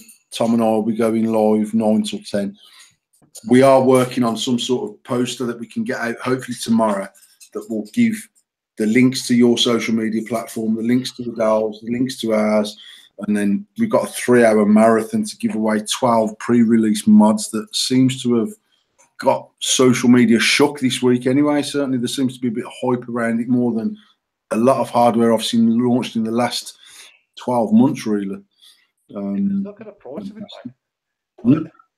For me, it's the price, man. And obviously the quality and how small it is. And it's got a lot of perks and quirks. And, you know, it's just a generally nice fucking made mod. But fuck me, man. Like, what did you say there was? 85 quid? Brass is 75 and the plated is 85. That's the mod and the RDA. A full tube that's, you know, unique, really. Who the fuck's doing it? My slogan, so I had to drop the slogan in there, man. I'm gonna get that shit trending. What's that? Who's doing it? Who's doing it? Is that your new one? That's the new one. You're laughing at Tommy, you're playing out on your knob. I'm calling you out. Carry on. Carry on. I'm calling you out. Call me out, bro. 3 hours back-to-back live streams on Friday should be badass, man. So if everyone that's watching this, make sure you join in on more, man. 12 Emmys, and obviously from my feed there'll be a lot of TYV liquids as well. All the new brands, you know what I mean? So it's going to be sick. 3 hours back-to-back's mental. Who the fuck's doing it? Yeah, I think you've got the perfect attire for your Stu, but you just don't seem to want to wear it. Do you know what? I will put that shit on right now. Who the fuck is doing it? That's what I'm saying. Not me. Have you seen it, Paul? The fat suit. I thought it was great. No, I think you should wear it, or you? So how about if I get you for a skinny suit? You won't fit us, you mad. See what I did there? Ooh, you bad number there. Listen, if you want a shit, go sit on your Portaloo. Portaloo's bad, and also as well, Paul, you can get a little plug in for the meat as well, man. Because now I was going to say that obviously Dale should be able to confirm now. Shady Vaping will go live on the website with the Emmys at midnight on Wednesday, the 21st. Stroke the minute passed on to the 22nd. So you've got then until 2 p.m. on Friday the 23rd to order online via Shady Vaping, but you must pay for the special delivery because it's going out Friday as a Saturday delivery, which I think we only charge $7.95 for on our website. We use raw mail sign for it. Cost me about 11 quid to do that for a Saturday delivery. So we're already taking something on the chin. That will only be for every mod that's ordered between midnight and 2 p.m. on Friday. It needs to be 2 p.m. because we've got to make sure we've packed them, parceled them, bit out the shit, got it to the post office to make sure you get them Saturday morning. The official launch date for the Emmy is the 24th of February. Dale is stuck in the mud in store. I believe he's putting it online as well, although I don't know. So Dale can confirm that as well. I don't know what's your plans with the online side of it, Dale? Yeah, we're going to put them online. The reason we don't put hardware online is for us, it's too much of a ball ache of a market to compete in. Whereas with Endless, it's a level playing field with everyone. You know, we like the products. You're probably the only person I trust in regards to being a hardware vendor now, given history. So I trust them to be on the website. You know what I mean? I trust them to be something. It's the one thing I have on there other than our own stuff. And we will have on Dale's website, we will have a 10% discount code going as well. Yep. And we was talking the other day. I don't know if this is still a go, but I put it out there.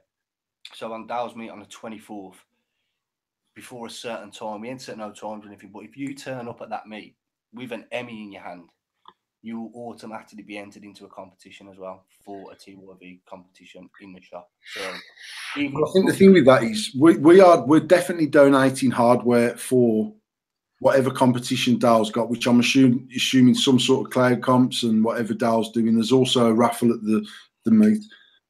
Just to skip back a little bit from that, on the 24th of February, which is the day that the mod launches, Dale's got a meet. Is it at the new shop, Dale, or is it at Pudsey? So Pudsey.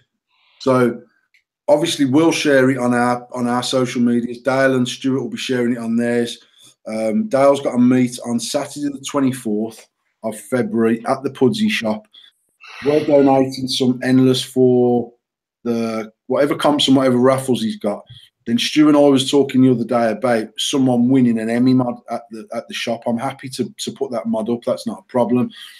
Originally, Stu said anyone that turns up with a mod would be entered into a sort of just a random draw. And you can buy them on the shop as well. So if you get there at a certain time. And that's what I'm saying. So what time is the meet looking to kick off, Dale? About 3 onwards. So from 3 onwards. So what we'll say is anyone that's got an Emmy mod in their hand that is specific to them, you can't be passing a mod around the fucking shop pretending to have it so you can get a lucky view. You need to own a mod, either have had it from Dale in the morning or delivered from us online in the morning or bought it from Dale. So if the meet kicks off about 3, whoever's got an Emmy mod in their ownership by 7 p.m. will then get put into another prize draw to get another Emmy mod of a different colour or the same colour of mod of their choice. If they don't want an Emmy mod, I don't mind putting up a cleaner mod or a clean mod. It's absolutely up to them. But whoever's got an Emmy in the shop on Saturday the 24th by 7 p.m. will get put into another random draw for another Endless mod of their choice. And then that way, then you can go from a dirty water Emmy. You can choose yourself what you want, and we'll Dale said that obviously he'll throw some liquids in and something else in that prize as well. And obviously the new snapbacks will be there as well. So get ready for them to drop, man. Dale's new snapbacks. They're going to be there at the meeting. There they are. Yeah, it should be on Friday. So get ready for them as well, man. So it's going to be sick, man. If you're not at this meet, where the fuck are you? That's all I've got to say. We'll just try to do just as much as we can. Obviously, like, you know, anyone who says that they put on a meeting, they put on giveaways and stuff, and say that they're doing it, the kindness of the right instead of out of advertising, he's talking bollocks. You know what I mean? We've spoken about this before, Paul, but we try to make it, give as much back as we can. You know, get people to the shop. It gives us coverage. It gives Endless coverage. It does as much as we can. We're doing live feeds from the shop. We're going to have some fucking century eggs there for people who want to do a century egg challenge. So there's going to be as much going on as we can possibly get going. And we've got a videographer as well. So, you know, you would have a chance to be in a video and stuff as well, man, which will be sick. So, yeah, it's going to be good, man. So, not this Saturday, next Saturday. Get your ass to Leeds, man, Pudsey. This week, the postcode and the flyer and all that will be flying around Facebook. So, you've got no excuse not to come to this meet. Mint. Well, we are. Can you see my screen now? Yeah. Yeah. Okay, so one thing that we've just set up on the endless.com website, so that endlessmods.com is there's a countdown on there for the launch of the website sale.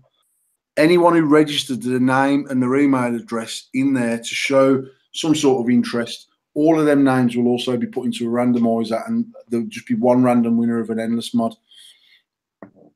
So go to endlessmods.com and stick the details in for me. Well, gonna be a lot happening this at this meeting, isn't there, man? A lot of giving back. No, I'm looking for. I was really excited about our meeting. I saying I was sort of half disappointed at the time, thinking, "Fucking hell, we've had much busier meets and stuff." But actually, when I got home that night, I'd had a wicked night, man. It was a nice, chill. It was just relaxed in there. It was nice. People having a good banter. It was nice. Dale, I mean, I've been up to many meets in Dale's shop, and we go up to Dale's fucking the national bonfire in the north part of the country, which is at Dale's house every year.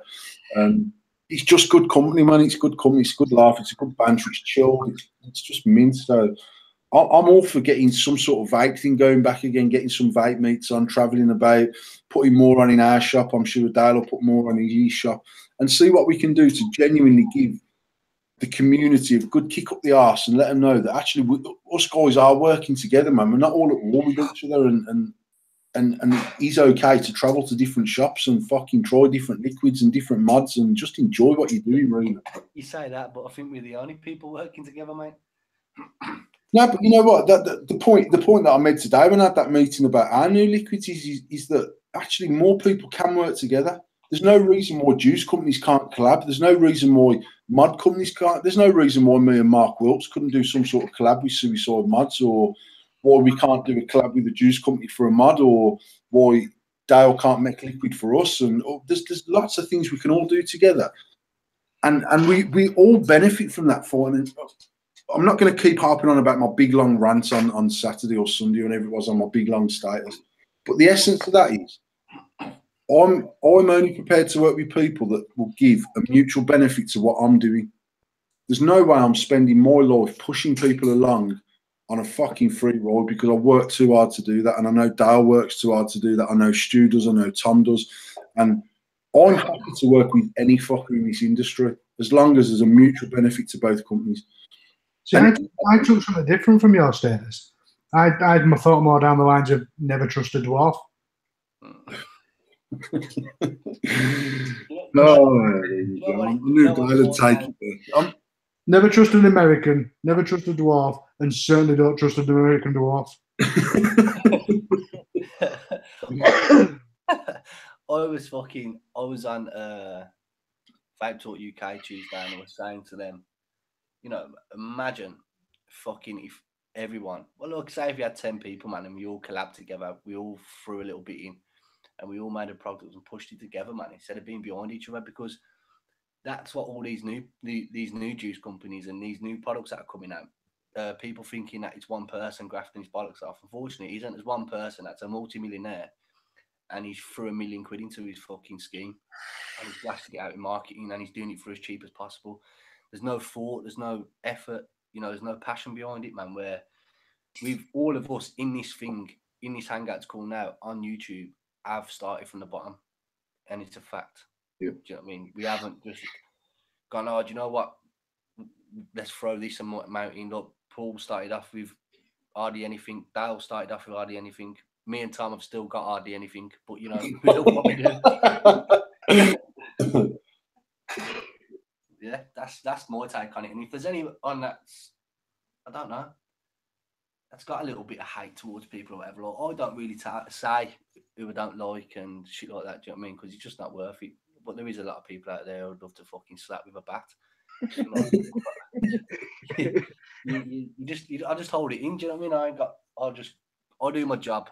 I'm fucking the happiest I've ever been in this industry, working with TYV and Dale, and being sponsored by Endless and being close mates with all the people in this Hangouts now, man. I can't wish for anything more. Mates over money, trust over money any day of the week for me. Any day. Sort of touching back on the community stuff of things, and especially like with the vape meets and stuff, you know, a lot of the new vapors that are in the community in the minute have only really been to expos, which is big, you know, massive expos. They've never really been to vape meets where you can actually have a conversation with someone. I think a lot of people are used to boom, boom, boom, see as much free shit as I can get. I think a lot of new vapors don't go to to vape shop meets because it's the whole stigma of, well, I'm not going to travel 3 hours to get no free shit. You know what I mean? I think a lot of people need to realize that you actually have a good community with inside doing meets like that. And I think a lot of people miss out on not going to the meets because of that. Yeah, but Tom, remember 2 years ago, we used to hear about a meet and we'd fucking be like, oh, I'm going to that meet. Do you know what I mean? It'd be a thing. Like, and for me, when I went into business with a shop and retail and all that, it died for me when I was thinking, you know what, I'm in a shop all day. I don't want to go and sit in another shop. But then when I did go to these meets, the atmosphere was completely different to the old school meets, what we used to have. You know, people was like, fucking the vibe was, it was just like being in like a vape party. Do you know what I mean? Like everyone was mates. But now, you guarantee you go to a meet, you're either going to see some guy you don't like, or you've had a confrontation with, or you know he don't like you because of this mad snaky shit what's going on, man. And I'm down to get on with anyone, but vape meets now, we definitely, between all of us in here, definitely got to bring that vibe back, man. We've got to bring that. Because who the fuck's doing vape meets now? There used to be every bastard weekend. You'd go to a shop. Yeah. Maybe that was the problem though. Like not necessarily in a bad way. It depends how you look at it, really. But you know, when one thing seems to be popular, when the early vape shops, like before we had shops and stuff, when Tom, you know, we used to go to every fucking meet we could because they weren't that done. Do you know what I mean? You had the big vape meet of the year, which was, like I say, Expo was loud. Some people don't like that, but the big meet of the year was Fest. And then you had the little meets where a couple of shops were thinking, oh, we could do a little scale. That's when they were popular. Maybe the whole, when every man in his, I'm not knocking vape shops, like there are some shit ones out there and there are some fucking fantastic ones out there. But when every man and his dog's doing a vape meet every other week, and you get 1, 2, 3 times a week, you're just thinking, I can only go to so many, you know what I mean? You definitely got there. The amount of shops that opened, it was like fucking hell, another vape meet. Do you know what I mean? The popular shops, the big boys, the ones who were in the game, do you know what I mean? They was the vape meets to go to. But yeah, it was definitely quality over quantity back in the day. It was definitely bigger meets and far fewer of them. Definitely. Yeah, I think they're good for networking. I can remember, Dal, the first expo where you were literally walking around in Dal Mal t-shirts and you got liquid in your rucksack and you come down with your little firm and Tom and stuff like that. But actually, I know that you came back to our shop. Tom came back to our shop. Our shop was like a little fucking VIP party on the back of Expo. And it's not something we even advertised. It's one of the closest shops to the NEC. We obviously were out there on Facebook anyway, so people knew who we were. Our shop was fucking buzzing until midnight that night without any advertising because people just landed and we didn't shut until people fucking went. And it's like, it's just how it was. Dale come down for a different meet where he drove down, stayed overnight and stopped. Like I said, we've drove up to Dale's. Last year, me and Tasha drove up to the Highlands to Chris Hannigan's meet. We've drove down south to London meets. We've just done that because actually I enjoy meeting people that we only normally get to meet at expos where we're all extremely busy or via various Facebook groups. I actually like the fact that when Dale and I first started sort of doing any business together, that he could come down there and it was a face-to-face thing and we had a chat for a few hours and we had a good laugh and then he's got a meet on. I'm like, actually, I'm going to go up and see Dale. I like that. I like that the geese. I like him and I do. I say, mate Dale, I can count on one hand my fucking pals and Dale's on that hand and that's a genuine thing. And if vaping died tomorrow, I know that me and Dale would still sort of, well, Dale's probably sitting there thinking, that'd be a blessing because I'd never have to speak to that cunt again. But for me personally, I'd like to think that me and Dale have become friends. Certainly me and Stu have become friends. Me and Tom have become friends. And there's a few other people that I consider friends in the industry. But I know that channeled the right way, we can definitely get something back that's lacking in this industry, man. And you know, I was saying with Dale's shop, for me, obviously I live fucking by Wales. It's nearly a 4-hour drive. Your shop the other day, 2.5 hours. Do you know what I mean? But I don't have to go to these meets. Like, yeah, I work for TLV, but I don't have to show up at Dale's meet. But the reason I'm going is because I want to go.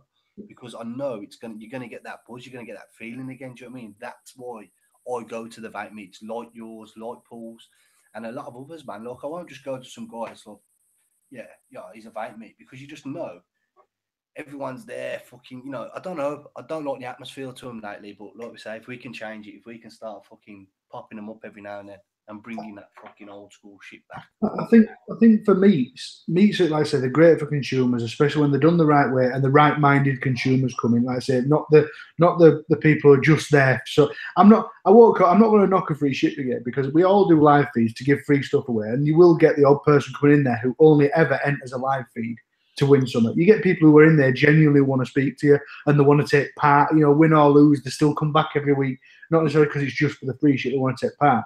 But I think, like you were saying about, we do expos, we meet up at expos and stuff. Everyone, what I prefer about a vape meet from a business networking point of view, guards are down. You know, like at expo, there's always going to be an element of, not necessarily between mates, but you're trying to talk business with anyone at expo, dick swinging. You know, look at us, we've got this stand, you know, check out the stand, check out the stuff. Yeah, we'll talk business, mate. Yeah, but have you tried this? It's always, you're at a show, you've paid a lot of money. My truck and that sort of thing. You know what I mean? But you paid a lot. Everyone's paid a fucking, like, people who come there for free shit. We've said this countless times as business people. We don't mind giving free stuff away, but at a show, you've got to understand we've all paid tens of thousands of pounds to be there in hope that we get a return on that, whether it be at the show or in the future. That's anyone who comes across saying, I spent 50 grand on Expo, look at this big dancing stand.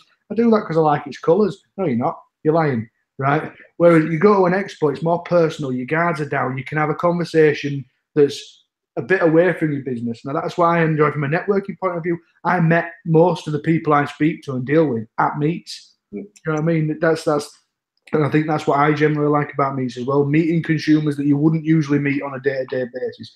Meeting people who buy through your website but aren't close enough but will make that one trip. You can say thank you to that person who spends 200 quid a month religiously on juice at payday, and you only see him once a year at your meet. You can say thank you to that person. Here's an extra bottle. You know what I mean? There's all sorts of stuff. For the free shit thing, like, get it, man. Like, everyone likes something free, but I know live feeds for the ME, for TYV, for whatever we're doing, great marketing. It works. It works what we do. But at the same time, for me, it more boils down, like, for people that have supported you. And I know Paul thinks the same way. And Dale, like, for the people that have supported their brands, their main focus isn't marketing. My job is marketing, but when I can give back through a company, through Paul, through Dale, and give back to the people that have supported me through our streams and all this stuff, it is also a part of giving back from thank you to the support. It's not all about giving something because the end goal is to market it. It is a part of that, but it's not all about that for me. It really ain't, man. I mean, me and Dal had a conversation last Saturday, actually, while I was driving to Mark Wilkes' mate, I think it was, and we had a video chat for a fucking hour and a half or something. And we was on about sort of the free shit thing. Now, people know my thoughts on free shit hunters, and there's people that obviously literally hopping around live feed to live feed to live feed. They get involved in any shit story that they can and err on the side of caution with what they say to who to make sure they've got the best chance of winning free shit. Them people, for me, can suck my cock.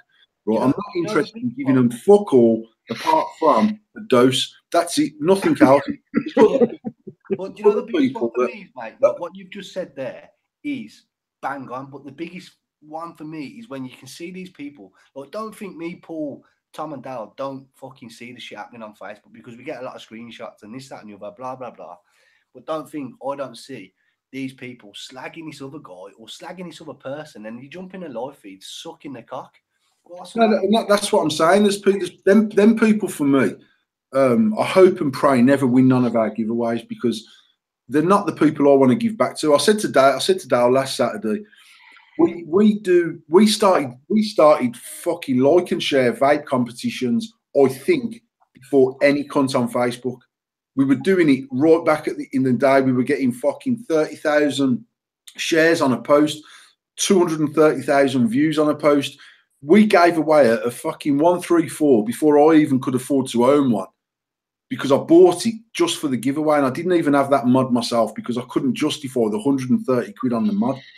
And it was just like, but I knew that would help me grow the business to a point where we become recognised and we start doing our thing. Any money I spent then, and Dale actually summed it up in a sentence, I can either give away £250 worth of stuff on a live feed, for that week, or I could spend £250 on an advert in the paper.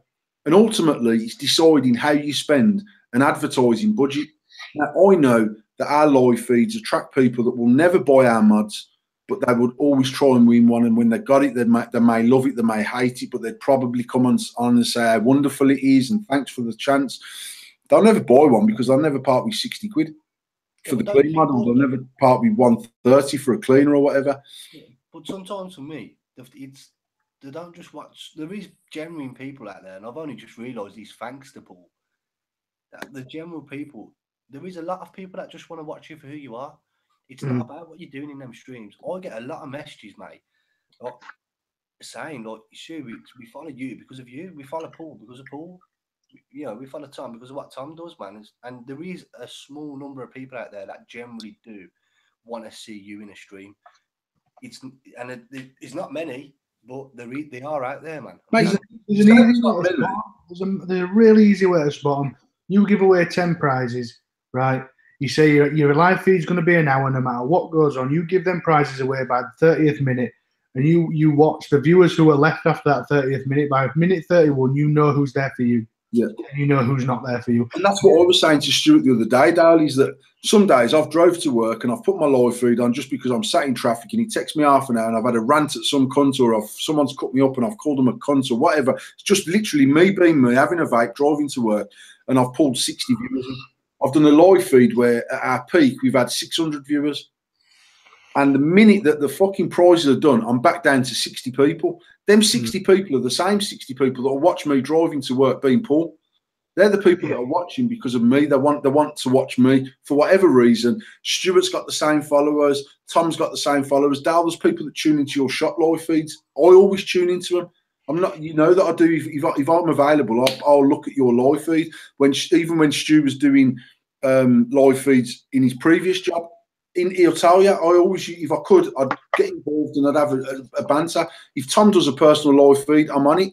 9 times out of 10, I'll be a cheeky cunt and invite myself into it, and we'll have a crack together and do whatever we're doing.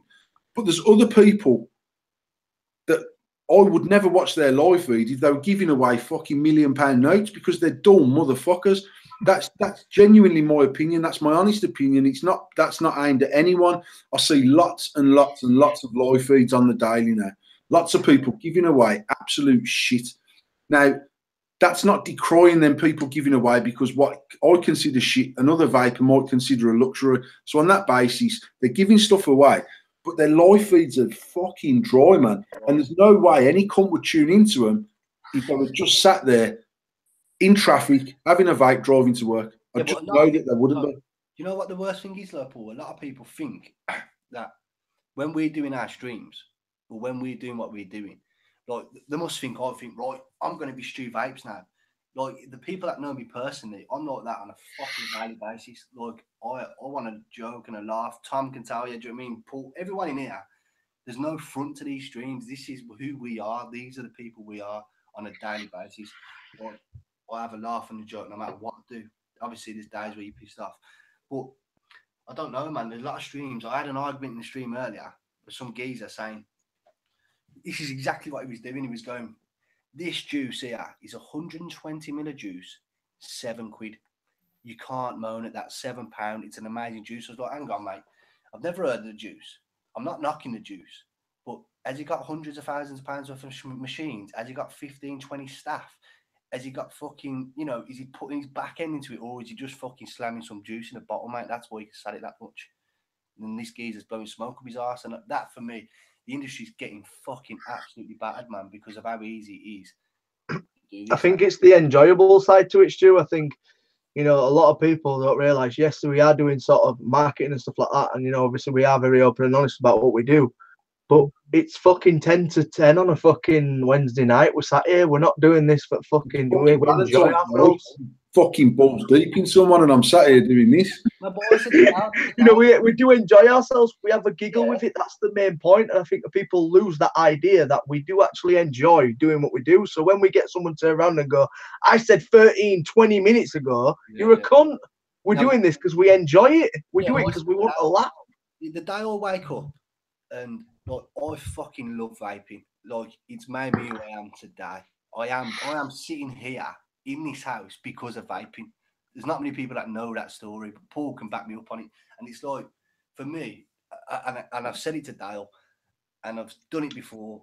If I wake up in the morning and I feel like I can't be arsed today, that's me done, man. The day I'll get that feeling, or the day I'll get like, oh, do you know what? I just can't be fucked today. That's when I'll leave the industry, man, because or I'll leave whatever I'm doing. I hope I never get that, which I don't think I will. But that's how much passion I've got behind it, man. Because I don't never want to feel like. And in some senses, Stu, that's a luxury that you've got, that you could wake up tomorrow morning and say, actually, I don't want to go to that office. I don't want to do a live feed. I'm fucking done with it. Bam. And go and work in a factory, say, and just crack on with your life and just be Stuart Matthews. Me and Dale have had this conversation several times, where there's been times over the last 5 years where I've been at an absolute bottom pit of saying, fuck this, man, I'm done with this. And then I've spoke to Dale, and Dale's on fucking cloud nine. He's bought out a new juice and he's hit the jackpot and everything's going well. And then 6 months later, we've launched Endless and I'm fucking buzzing like fuck. And I've spoke to Dale and he's saying, fuck this, mate, I'm ready to fucking throw the towel in. And actually, we've gone through cycles of saying this ain't what it used to be. The truth of it is, even when I'm most pissed off and I'm at my lowest, I still genuinely am passionate about what I do. I still love the industry. I hate some of the shit and the politics that go with it.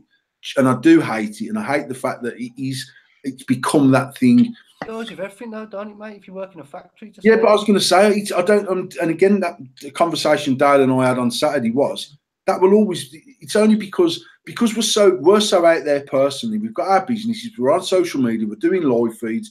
There's people that know that I've bought Tasha a present today. There's people that know that I bought my daughter some roses, because it's out there. I've put it out there on social media, and I've allowed all these cunts into my life. Cunts being used very loosely. I'm not calling you all a bunch of cunts. But I've allowed you to come into my life, and on that basis, I genuinely think you have to take the rough with the smooth where I'm concerned, because I've allowed you to come into Paul's life. I'm not bullshitting when I do my live feed and I'm fucking growling. It's because I'm pissed off. When I do my live feed and I'm all happy, I'm in a happy mood. But if you want to see warts and all Paul, you have to put up with some shit sometimes, because there's days where I just want to tell you to go fuck yourselves. I'm not interested. Don't message me. We've got a Facebook page. Go and fucking message them. It's what I pay my staff for. I don't say that because I come across as some indignant arsehole. But I have bad days like everyone else. I've spoke to Dale some days where he's having a fucking shit day and I'm having a good day. The day where me and Dale end up both having a bad day together, it's not going to be a fucking good day. I mean, we've always been lucky, like, where when I've been fucked off, Dale's not. He's actually up there, man. He's like, you know what, mate, just fucking crack on. And the same apply vice versa. There's times where Dale said to me, fuck this, man. And I've said, you know what, mate, you're doing a good job. You're making good stuff. Crack on and do what you're doing. But I've had that rant earlier on a live feed where someone was kicking off about the price of Bessie's tips. And I went in hard on this cunt. I've tore him a new arsehole, probably unnecessarily. I said it at the start of the feed, and I was maybe a little bit too personal. But it's how I felt, man. I was just pissed off that he's trying to make out that Bessie's tips are a robber. He's broad day robbery at fucking £7, and the cunt's making them downstairs with his machinery in his basement, grafting, trying to make a living. And someone's like, yeah, you can get much cheaper tips. Go and knock your fucking self out at Fast Tech if you want a tip for $2. Yeah, getting smashed out thousands of dollars. Do whatever, whichever way suits. There's people that say Dale's liquid's expensive. There's people that say my mods are expensive. There's people that say it's so subjective about what is value for money. Now, there's people that use very expensive mods that know that my mods are cheap. There's people that have only ever used clone mods that still consider my mods expensive. Don't buy it. You know what I mean? It's not me being a cantankerous, funny cunt.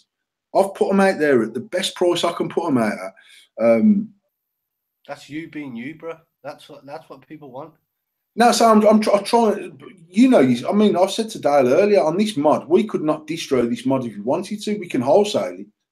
I haven't not got enough money in this mod to distro it, and I made the decision that it wouldn't be distroed. It would only go out for wholesale, and that is why I can sell it at £75. Simple as that. Because actually, it's costing me more to make that mod there coming in a box than what it cost me to make the first Endless sleeve mod, which was the mod, the stack section, the single sleeve, the stack sleeve, the RDA, the 2 top caps, the packaging. Cost me more for that little fucking thing there. But I know it's made better. I know that it's right. And the price point is, there's nothing out there for that price point. Simple as that. And I've just decided that if we can't distro it and we can only wholesale it to limited shops instead of trying to smash the world, I'd rather do that, I would, and put the mod out there at a reasonable price and sell to people that appreciate what we're doing. That's genuinely where I am with Endless at the moment. I'm not about conquering the world. Second you pull a trigger on a distro decision, like if you think, right, you need to find a price point which then moves your wholesale up, which inevitably then moves your retail up. So that would have been a 9,500 quid mod. Now, genuinely, hand on heart, and I'm not saying this because I'm on here with you, Paul, I would have paid 100 quid for that.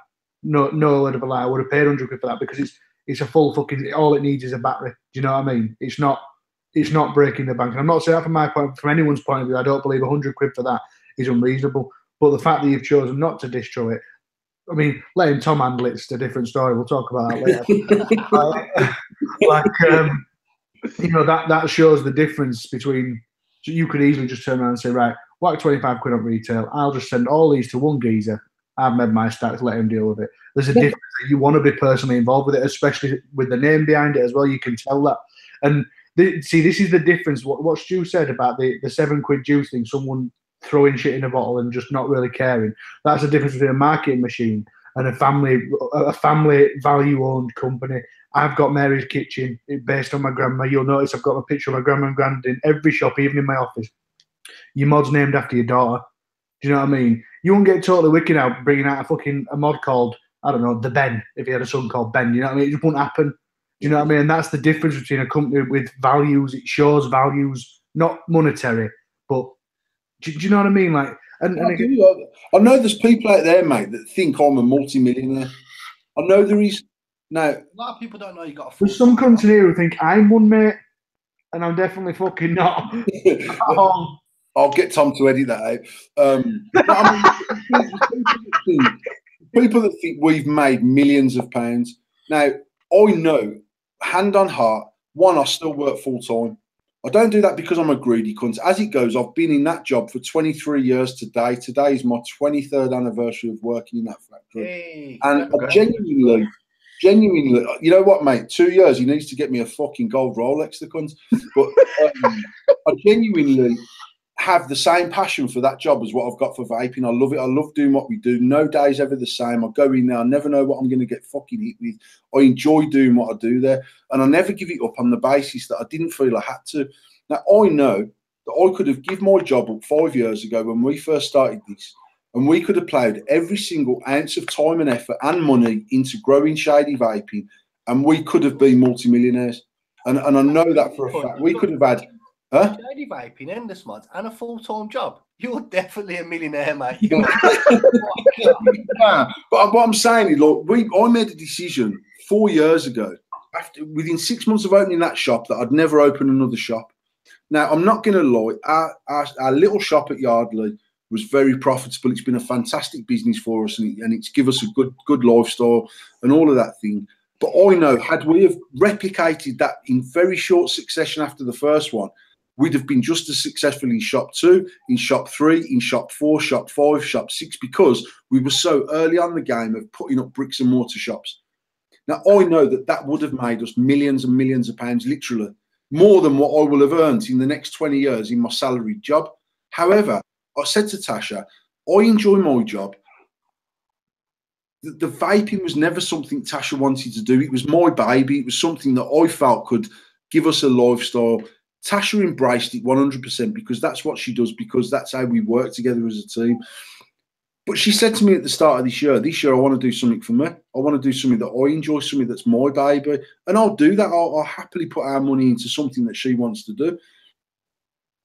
I could have been in a position now where I could have a Lamborghini, and I could have a fucking G-Wagon, and I could have a Range Rover, and we could be in a nice big fat house, and we could have millions of pounds in the... Hang on, you have got a Range Rover, and you are in a big fat house. Oh, mate, sure. All right, I'd have had 6 Range Rovers, and I'd have been in a much, much bigger house than what I'm in at the moment. But I used to say to Tash, the shop that we've got, we know the staff that's in there. I trust them all 100%. They do a really good job for us. If I open a second shop, even if it doubled our turnover, which still would have been a really, really nice increase, It doubles our headache. It doubles our pressure. It doubles my stress because I've got more staff that we've got to pay wages to. Tash, will you let the dog out? And then you do that again to a third shop. You've got 3 times as many staff, 3 times as much headache, 3 times as much stress. You've probably, in them early days, you've got 3 times as much dough coming in. It was honestly never, ever, ever about the money. I enjoyed that setup that we had. I enjoyed endless mods. I bought the second shop literally because the business is not as healthy as it used to be. It was just another income stream. That isn't your fault though, bro. It's because I'm saying, look, the industry itself is just how it is. No one's making the same money they were making 5 years ago. Anyone that says they are, I don't believe them. As simple as that, I don't. And we had the second shop. There's days now with 2 shops where we still take less than what we used to take out of 1 shop. But I've got more staff. I've got 2 lots of rent. I've got 2 lots of rates. I've got 2 lots of insurance and etc. And Dale knows. Dale's been there. He's gone up to more shops. He dropped some shops off. He's now building his way back up with some shops. But actually, it's not as easy as people think to just run off and do it and become a multimillionaire and sit back. Well, this is the problem though, because that many people think. I'm not saying it's a God-given right that if you've got a good vape shop, you deserve all the business. I think people should fight for the custom, and people should make the effort to bring custom in. And the amount of people we've definitely spoken about this before, Paul, and Tom as well. The amount of people who sat there going, "My fucking business, man, we've dropped 60%. We're doing 70% less than we used to. Fuck it, we'll buy that new smoke mod." That's not what it takes to get your customer base back up. You've got to freshen things up. You've got to use social media. You've got to change it up, whether it be staffing, whether it be products, whether it be decor, whether it be fucking promotion, however you do it, you've got to keep on top of it, and that's a headache in itself. And like you were saying about the fucking, there's been shit days and good days. I'll be honest, on my son's life, the 2 things that have kept me going mainly is the people around me, like yourself, Paul, who I've had a chat to and have fucking levelled me out, and also, when have I ever, when did I leave school? Fucking 12 years ago, when have I ever gone to work every day with my mum and dad, my wife, and my best mates? When do I ever get paid to spend a day with those people? I'm getting paid to do a real life MySpace. Do you know what I mean? That's essentially what I'm getting. I'm getting paid to go and sit with these people. And once you've got to that point where the people respect you who you are, and I don't mean that in a Hitler-esque way. I mean, like, people know that when you ask them to do something, they need to do something, but all the rest of the day is just a big jest whilst getting your job done. Whilst I believe everyone's earning a comfortable living within that. What the fuck were I thinking, wanting to give that up? What kind of a cunt would I have been to give that up? I would never have had that again.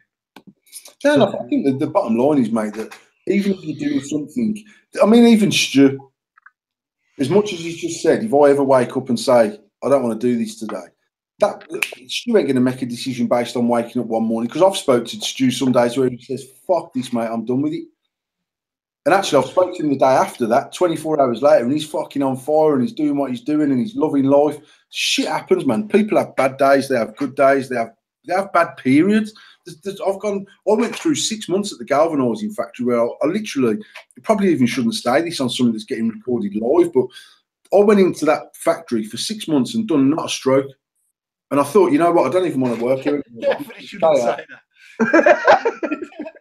6 months, I had my feet up on the desk. No, I'm not even joking. I went in there every day, and I don't know whether it was me personally, I don't know whether it was the job, I don't know, but I just thought, you know what, they're paying me a decent wage, I'm driving a nice company car, I've got a good pension, I'll drag this out for until they sack me. I mean, there's no way I'm leaving, but fuck it, I'm not doing fuck all either. Now, I was just in a shit place at that time in my life. Now, the best thing that ever happened to me was that one day I woke up and drove to work and thought, you need to sort your shit out, Paul. And then I'm back on fire again, and I'm Paul, and I'm fucking sorting my shit out, and I'm doing my thing. You can go through them periods where you think, you know what, fuck this, man, I'm out of here. It could be some of the biggest regrets you ever have because you didn't stick it out. And I know that, like I said, I know there's times where Dale says, fuck this, mate. If someone offered me fucking 25 quid, I'm out. Fuck it, I'm done, mate. You brought me back into that, Paul. Huh? You helped me get back into it all. I ain't gonna lie. No, because I know that you enjoy it, mate. I know that you enjoy it, and at the end of the day, if you've got the right people around you, it makes the day easier. That said, you can have the right people around you every single day, and you'll still wake up one day pissed off. And Dale might phone you up and say, mate, what's happening with such and such? And you put the phone down and go, fucking cheeky cunt, man, I'm breaking my balls room because you've took him the wrong way, because you're pissed. There's days where I know I've spoke to Tom and I've messaged him back an hour later because I think he's took me out of context. I'll tell everyone now on the live feed, in front of Tom, in front of however many people see this, if I've got an issue with Tom where work's concerned, I fucking tell him. And that's not because I'm being a prick. It's because I've got to make a decision for the business. But firstly, if I'm talking... Huh? But no, I mean, vice versa. If I message Tom and I'm having a shit day, and my message to him's fucking harsh or whatever, and I can tell by the way Tom is that he's took me the wrong way, I'll message him back on the note and say I didn't mean anything in that earlier. No, but you are harsh, Paul. Like, even just like some of the things you say, it's just you. No, but because it's on a level. Obviously, I'm the only one that really can stay on my behalf. But I'll be honest, I know a level between mates and business, and at the end of the day, I don't think a lot of people would know that. And I've learned that over time. I've learned that over time, as I was just about to go into. But there's you've still got a brown out like that. You know what I mean? At the end of the day, we all are here for a reason, and we're all meant to be enjoying ourselves while we're doing it as well. Let's be realistic. This is one of the only industries that you can go into and actually enjoy yourself. We are, and I'll openly, honestly say this. Throughout me working in vape shops and in the vape industry, I've been quite privileged with the people I've worked with and how good it's actually been. You know, I am privileged to say that. And a lot of people are saying, get into the industry, get into the industry. It's not a fucking easy industry in the slightest. And everyone in this panel can tell me that they've had their shit days and they've gone, yeah, it's not easy. It's not easy. It's a graft. But you do have them days where you do think, fucking hell, these people are mint who I'm working with. We've all got our traits, though, haven't we? Like Paul and Dale, obviously good businessmen. Dale's a fucking flavorist. Do you know what I mean? He can make a fucking good e-liquid. Paul's good at what he does. You know, I'm good at social media. That's my job. Tom's good at making bacon and shit, I heard. Don't stand for this bullying, Tom. Fuck you. I don't mind it because I'm still talking about my background. I'll tell you after when we finish what Stu's saying. But take that back to what you were saying, Paul, about, like you said, sorry, Stu, when you said the whole £1 million budget thing. That's, to me, the day. I'm not blowing my own trumpet. I'm not the only person who sits at a desk and makes juice. Paul's not the only person who sits there and design mods. But we've seen Paul's drawings when he's sat there, wherever he is, he's got a piece of paper out and he's drawn a mod up, he's drawn a design up, he's made a start of a new project, which is no doubt where Emmy started, it's no doubt where Cleaner started. I've made juice that I've sat there. There's probably 100 juices in a folder that I left quite publicly available once of future projects that I'm working on. Well, you know, when we had that bonfire meet, yeah, 2 bonfire meets before that, it was just in a folder on my desk in someone else. Fucking everyone there had a vaping interest. It was just sat there, not one fucker looked in it. But anyway, the point is, I genuinely sit there. You know, regardless of bottles we sell, money we make, I genuinely sit there. Me, only me. I get feedback off all my staff, so it's a team effort. But I genuinely sit there and design and make and trial and V1, V2, V4 flavors.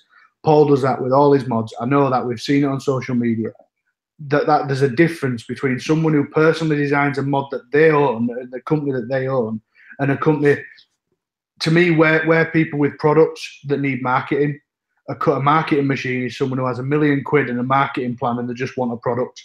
Do you know what I mean? There's a world of difference between them two companies. And I genuinely think you can tell the difference between a thought of mod and a thought of juice than one that's just, can I have this, or can I do that, or can I do this, or can I do that? I get that and when I say that, I get that if it's not your field, I understand. If I was making a mod, if I wanted to make a mod, I wouldn't have a fucking clue. I can't even draw a picture. Do you know what I mean? I would approach someone like Paul who can design mods. I would approach another mod company who can design mods, and I would say, I'm from the Yorkshire Vapor. I want a Yorkshire Vapor branded mod.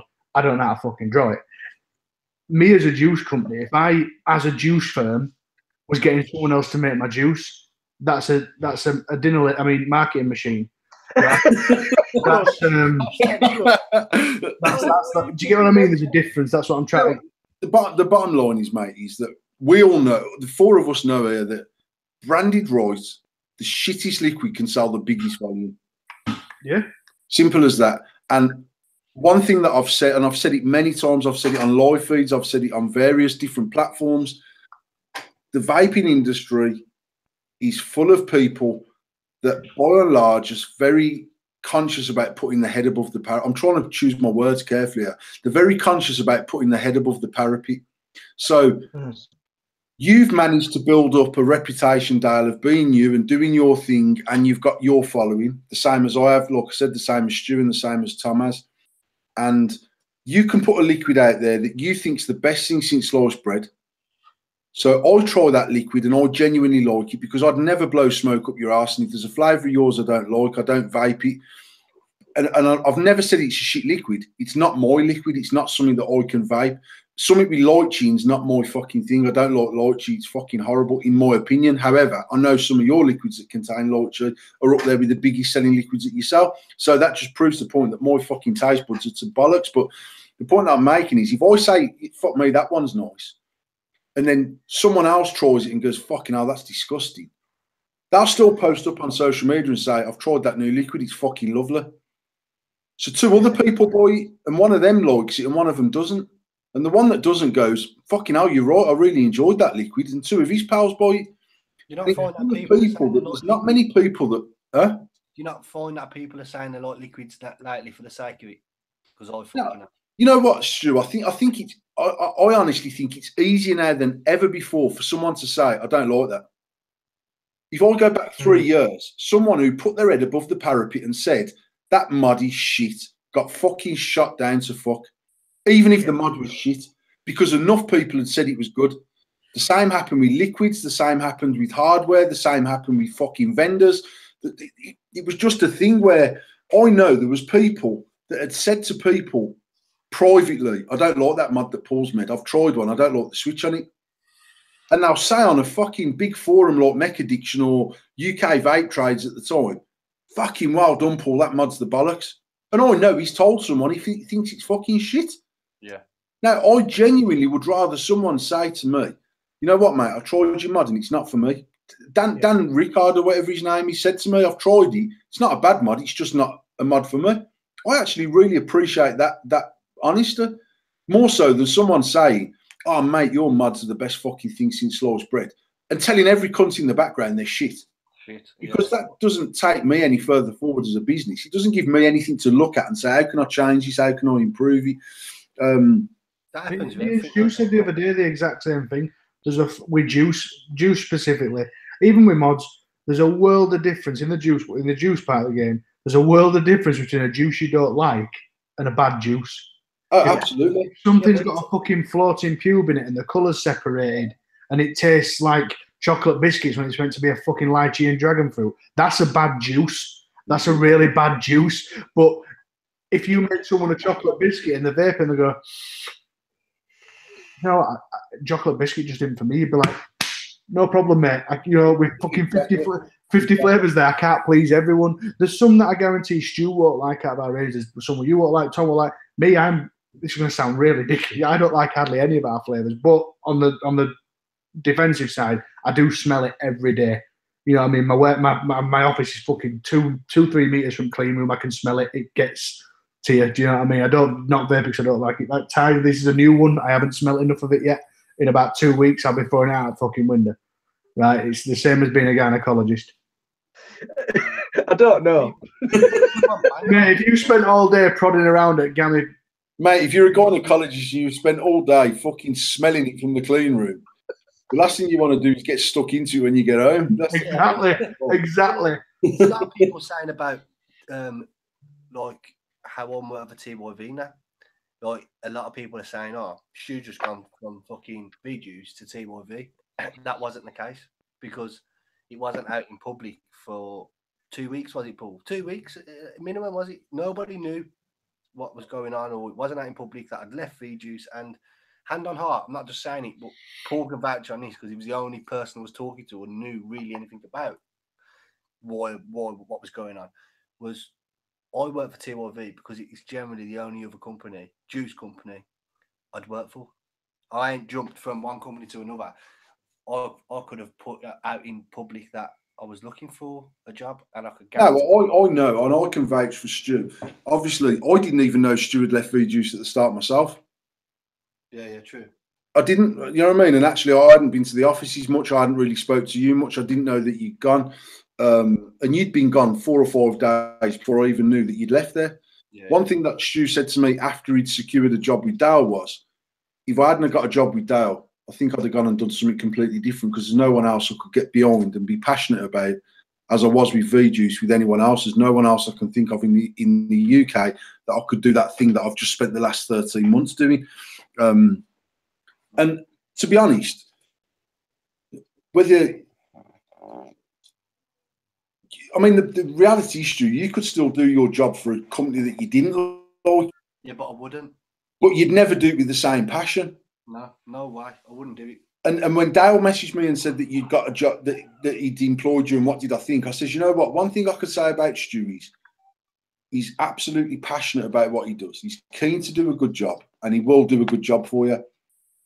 And passion is lacking in not just vaping, it's lacking in many, many industries worldwide. I know from working in that factory from 23 years ago when I started, people were grateful that they had a job working in a shitty factory on £3 an hour.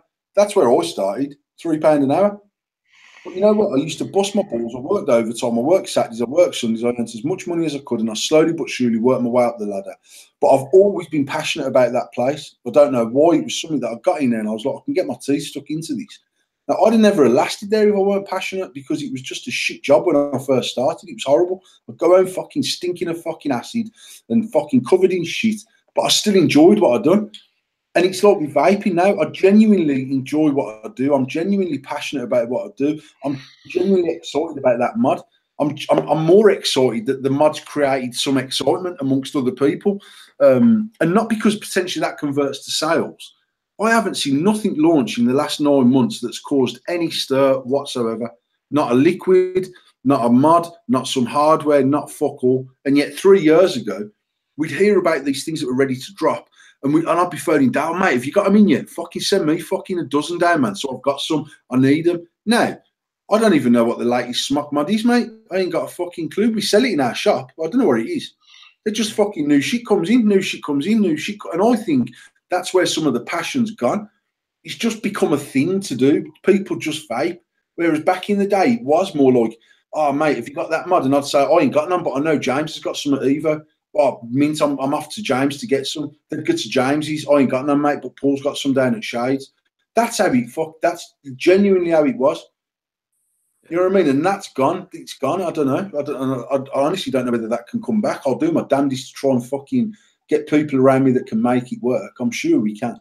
The thing is, though, whether it's based on whether your current passion is based on conversion of sales or not, it's going to end up there, which is well deserved in my opinion, because the core of your business has always been to make mods affordable, right? And to make mods a reasonable price. Whether it be, who fucking cares if it's made in China or it's made in America or whatever. I need to let his dog out before it shits in my room. Yeah, the point I'm making is like, there's mods that have had hype behind them. We've certainly promoted one specific brand, which we did believe in. It wasn't just a monetary thing for us. In fact, long and short of it, we probably didn't make any fucking money to come and think of it by the end of it. Do you know what I mean? But we genuinely believed in that mod. We built. I don't think a year's a hype, to be honest. I think we built something around it. But then you start, whether you fuck people over or whether you stop thinking about your products and stuff, or you start going for stupid price points like 480 quid, and your rainmaker becomes a drizzle. You know what I mean? Genuinely, it flopped harder than me looking at a naked picture of my gran. I swear to God. And I'm only being specific because I hate that fucking company, but there's plenty of other companies now who are now realising, hang on, there are other companies, endless, and a few other companies who have concentrated on the reasonable price market throughout. They've not gone, boom, 500 quid mod, boom, we'll do a one here, They've just complete, and these are the people now. The people who've gone up, down, shiny artist, boom, but they're just down here with us now. Well, with you guys on that level, and they've realised, well, they've been doing that from the start. There's genuinely values behind that. Like I said, the whole Emmy thing, I think is a fucking great idea. Do you know what I mean? I love the name of it, and it fits in well, and yeah. It once again goes back to realism, though, Dale. Like, you know, as we said, you've got your supporters, Stu's got supporters, Paul's got supporters. I think a lot of it is down to being a genuine person. And I think people, and especially consumers, can see through that now. And going back to sort of overpriced mods and stuff like that, I think a lot of consumers are sort of saying, we want affordability. We want ready affordability. They just want something that's legit. Do you know what I mean? And you like, I think it's easy from a business point to see through bullshit. Do you know what I mean? It's easier to see through a fake company. It's easier to see through where there's a lack of quality. It's not as easy from a consumer's point of view because of the quality of branding or whatever and the marketing behind it. But eventually, people, I think, have done that full circle now. Like I say, I'm not on here to out brands and stuff, but when I will mention this because I had it in our shop. Dinner ladies, Tom. You worked at TLV when we had dinner ladies. When we got them in, it fucking darted out. And I mean, you could not keep it in. I'm sure, I don't know if you stopped dinner ladies, but lemon tart used to fucking zoom out, right? The other three. Zoom out though was the lemon tart.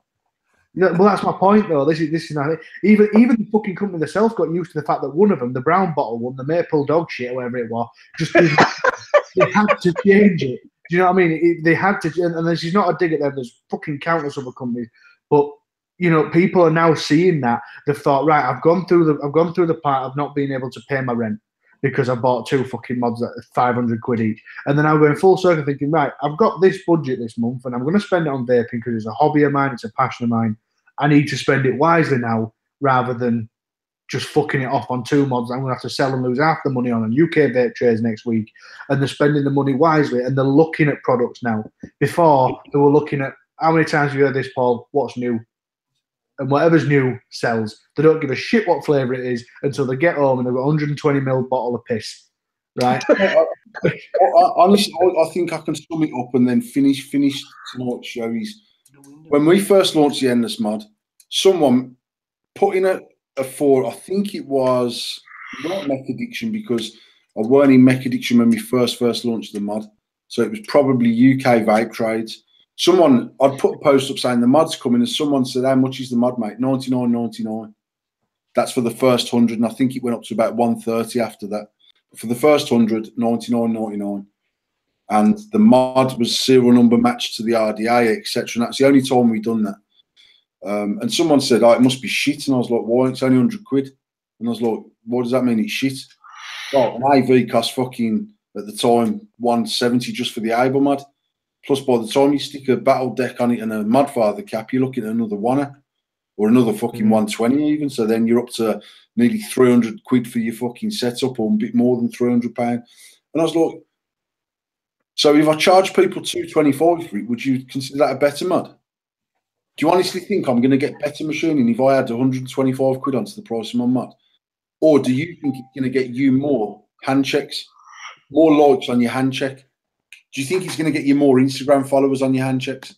And people were 100% buying just with social media in mind.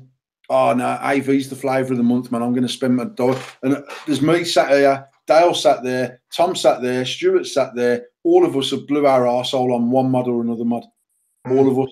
Because it was the right mod to have at the right time. And it was, I bought a fucking Dale off. I bought the Scoundrel off Dale. Over recommended retail price, but it was what Dale had paid for it.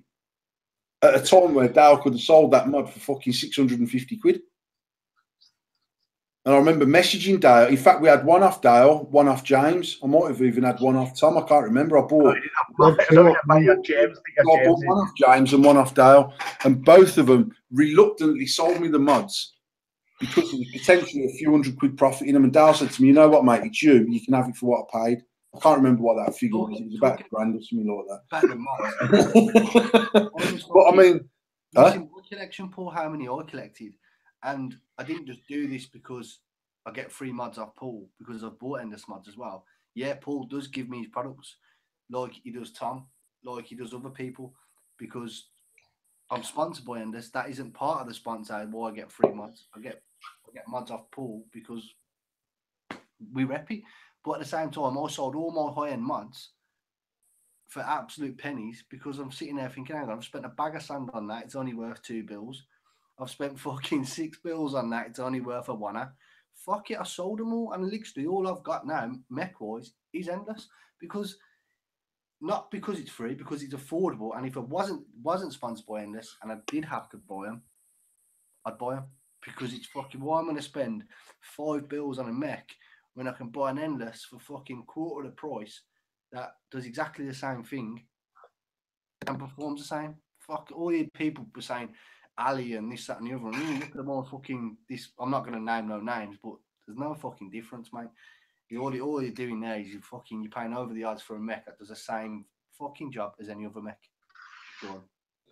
On that note, I'm going to sign off the show. Stuart, it's been an absolute pleasure. Thank you for coming on. Dale, it's been a pleasure. Thank you for coming on. Tom, thanks for doing what you do to put this together, because I haven't got a fucking clue how Hangouts works, and Tom does all that technical shit that I haven't got a clue about. We have the live feeds going live at 7 p.m. on Friday with Stu Vapes on the Yorkshire Vape page.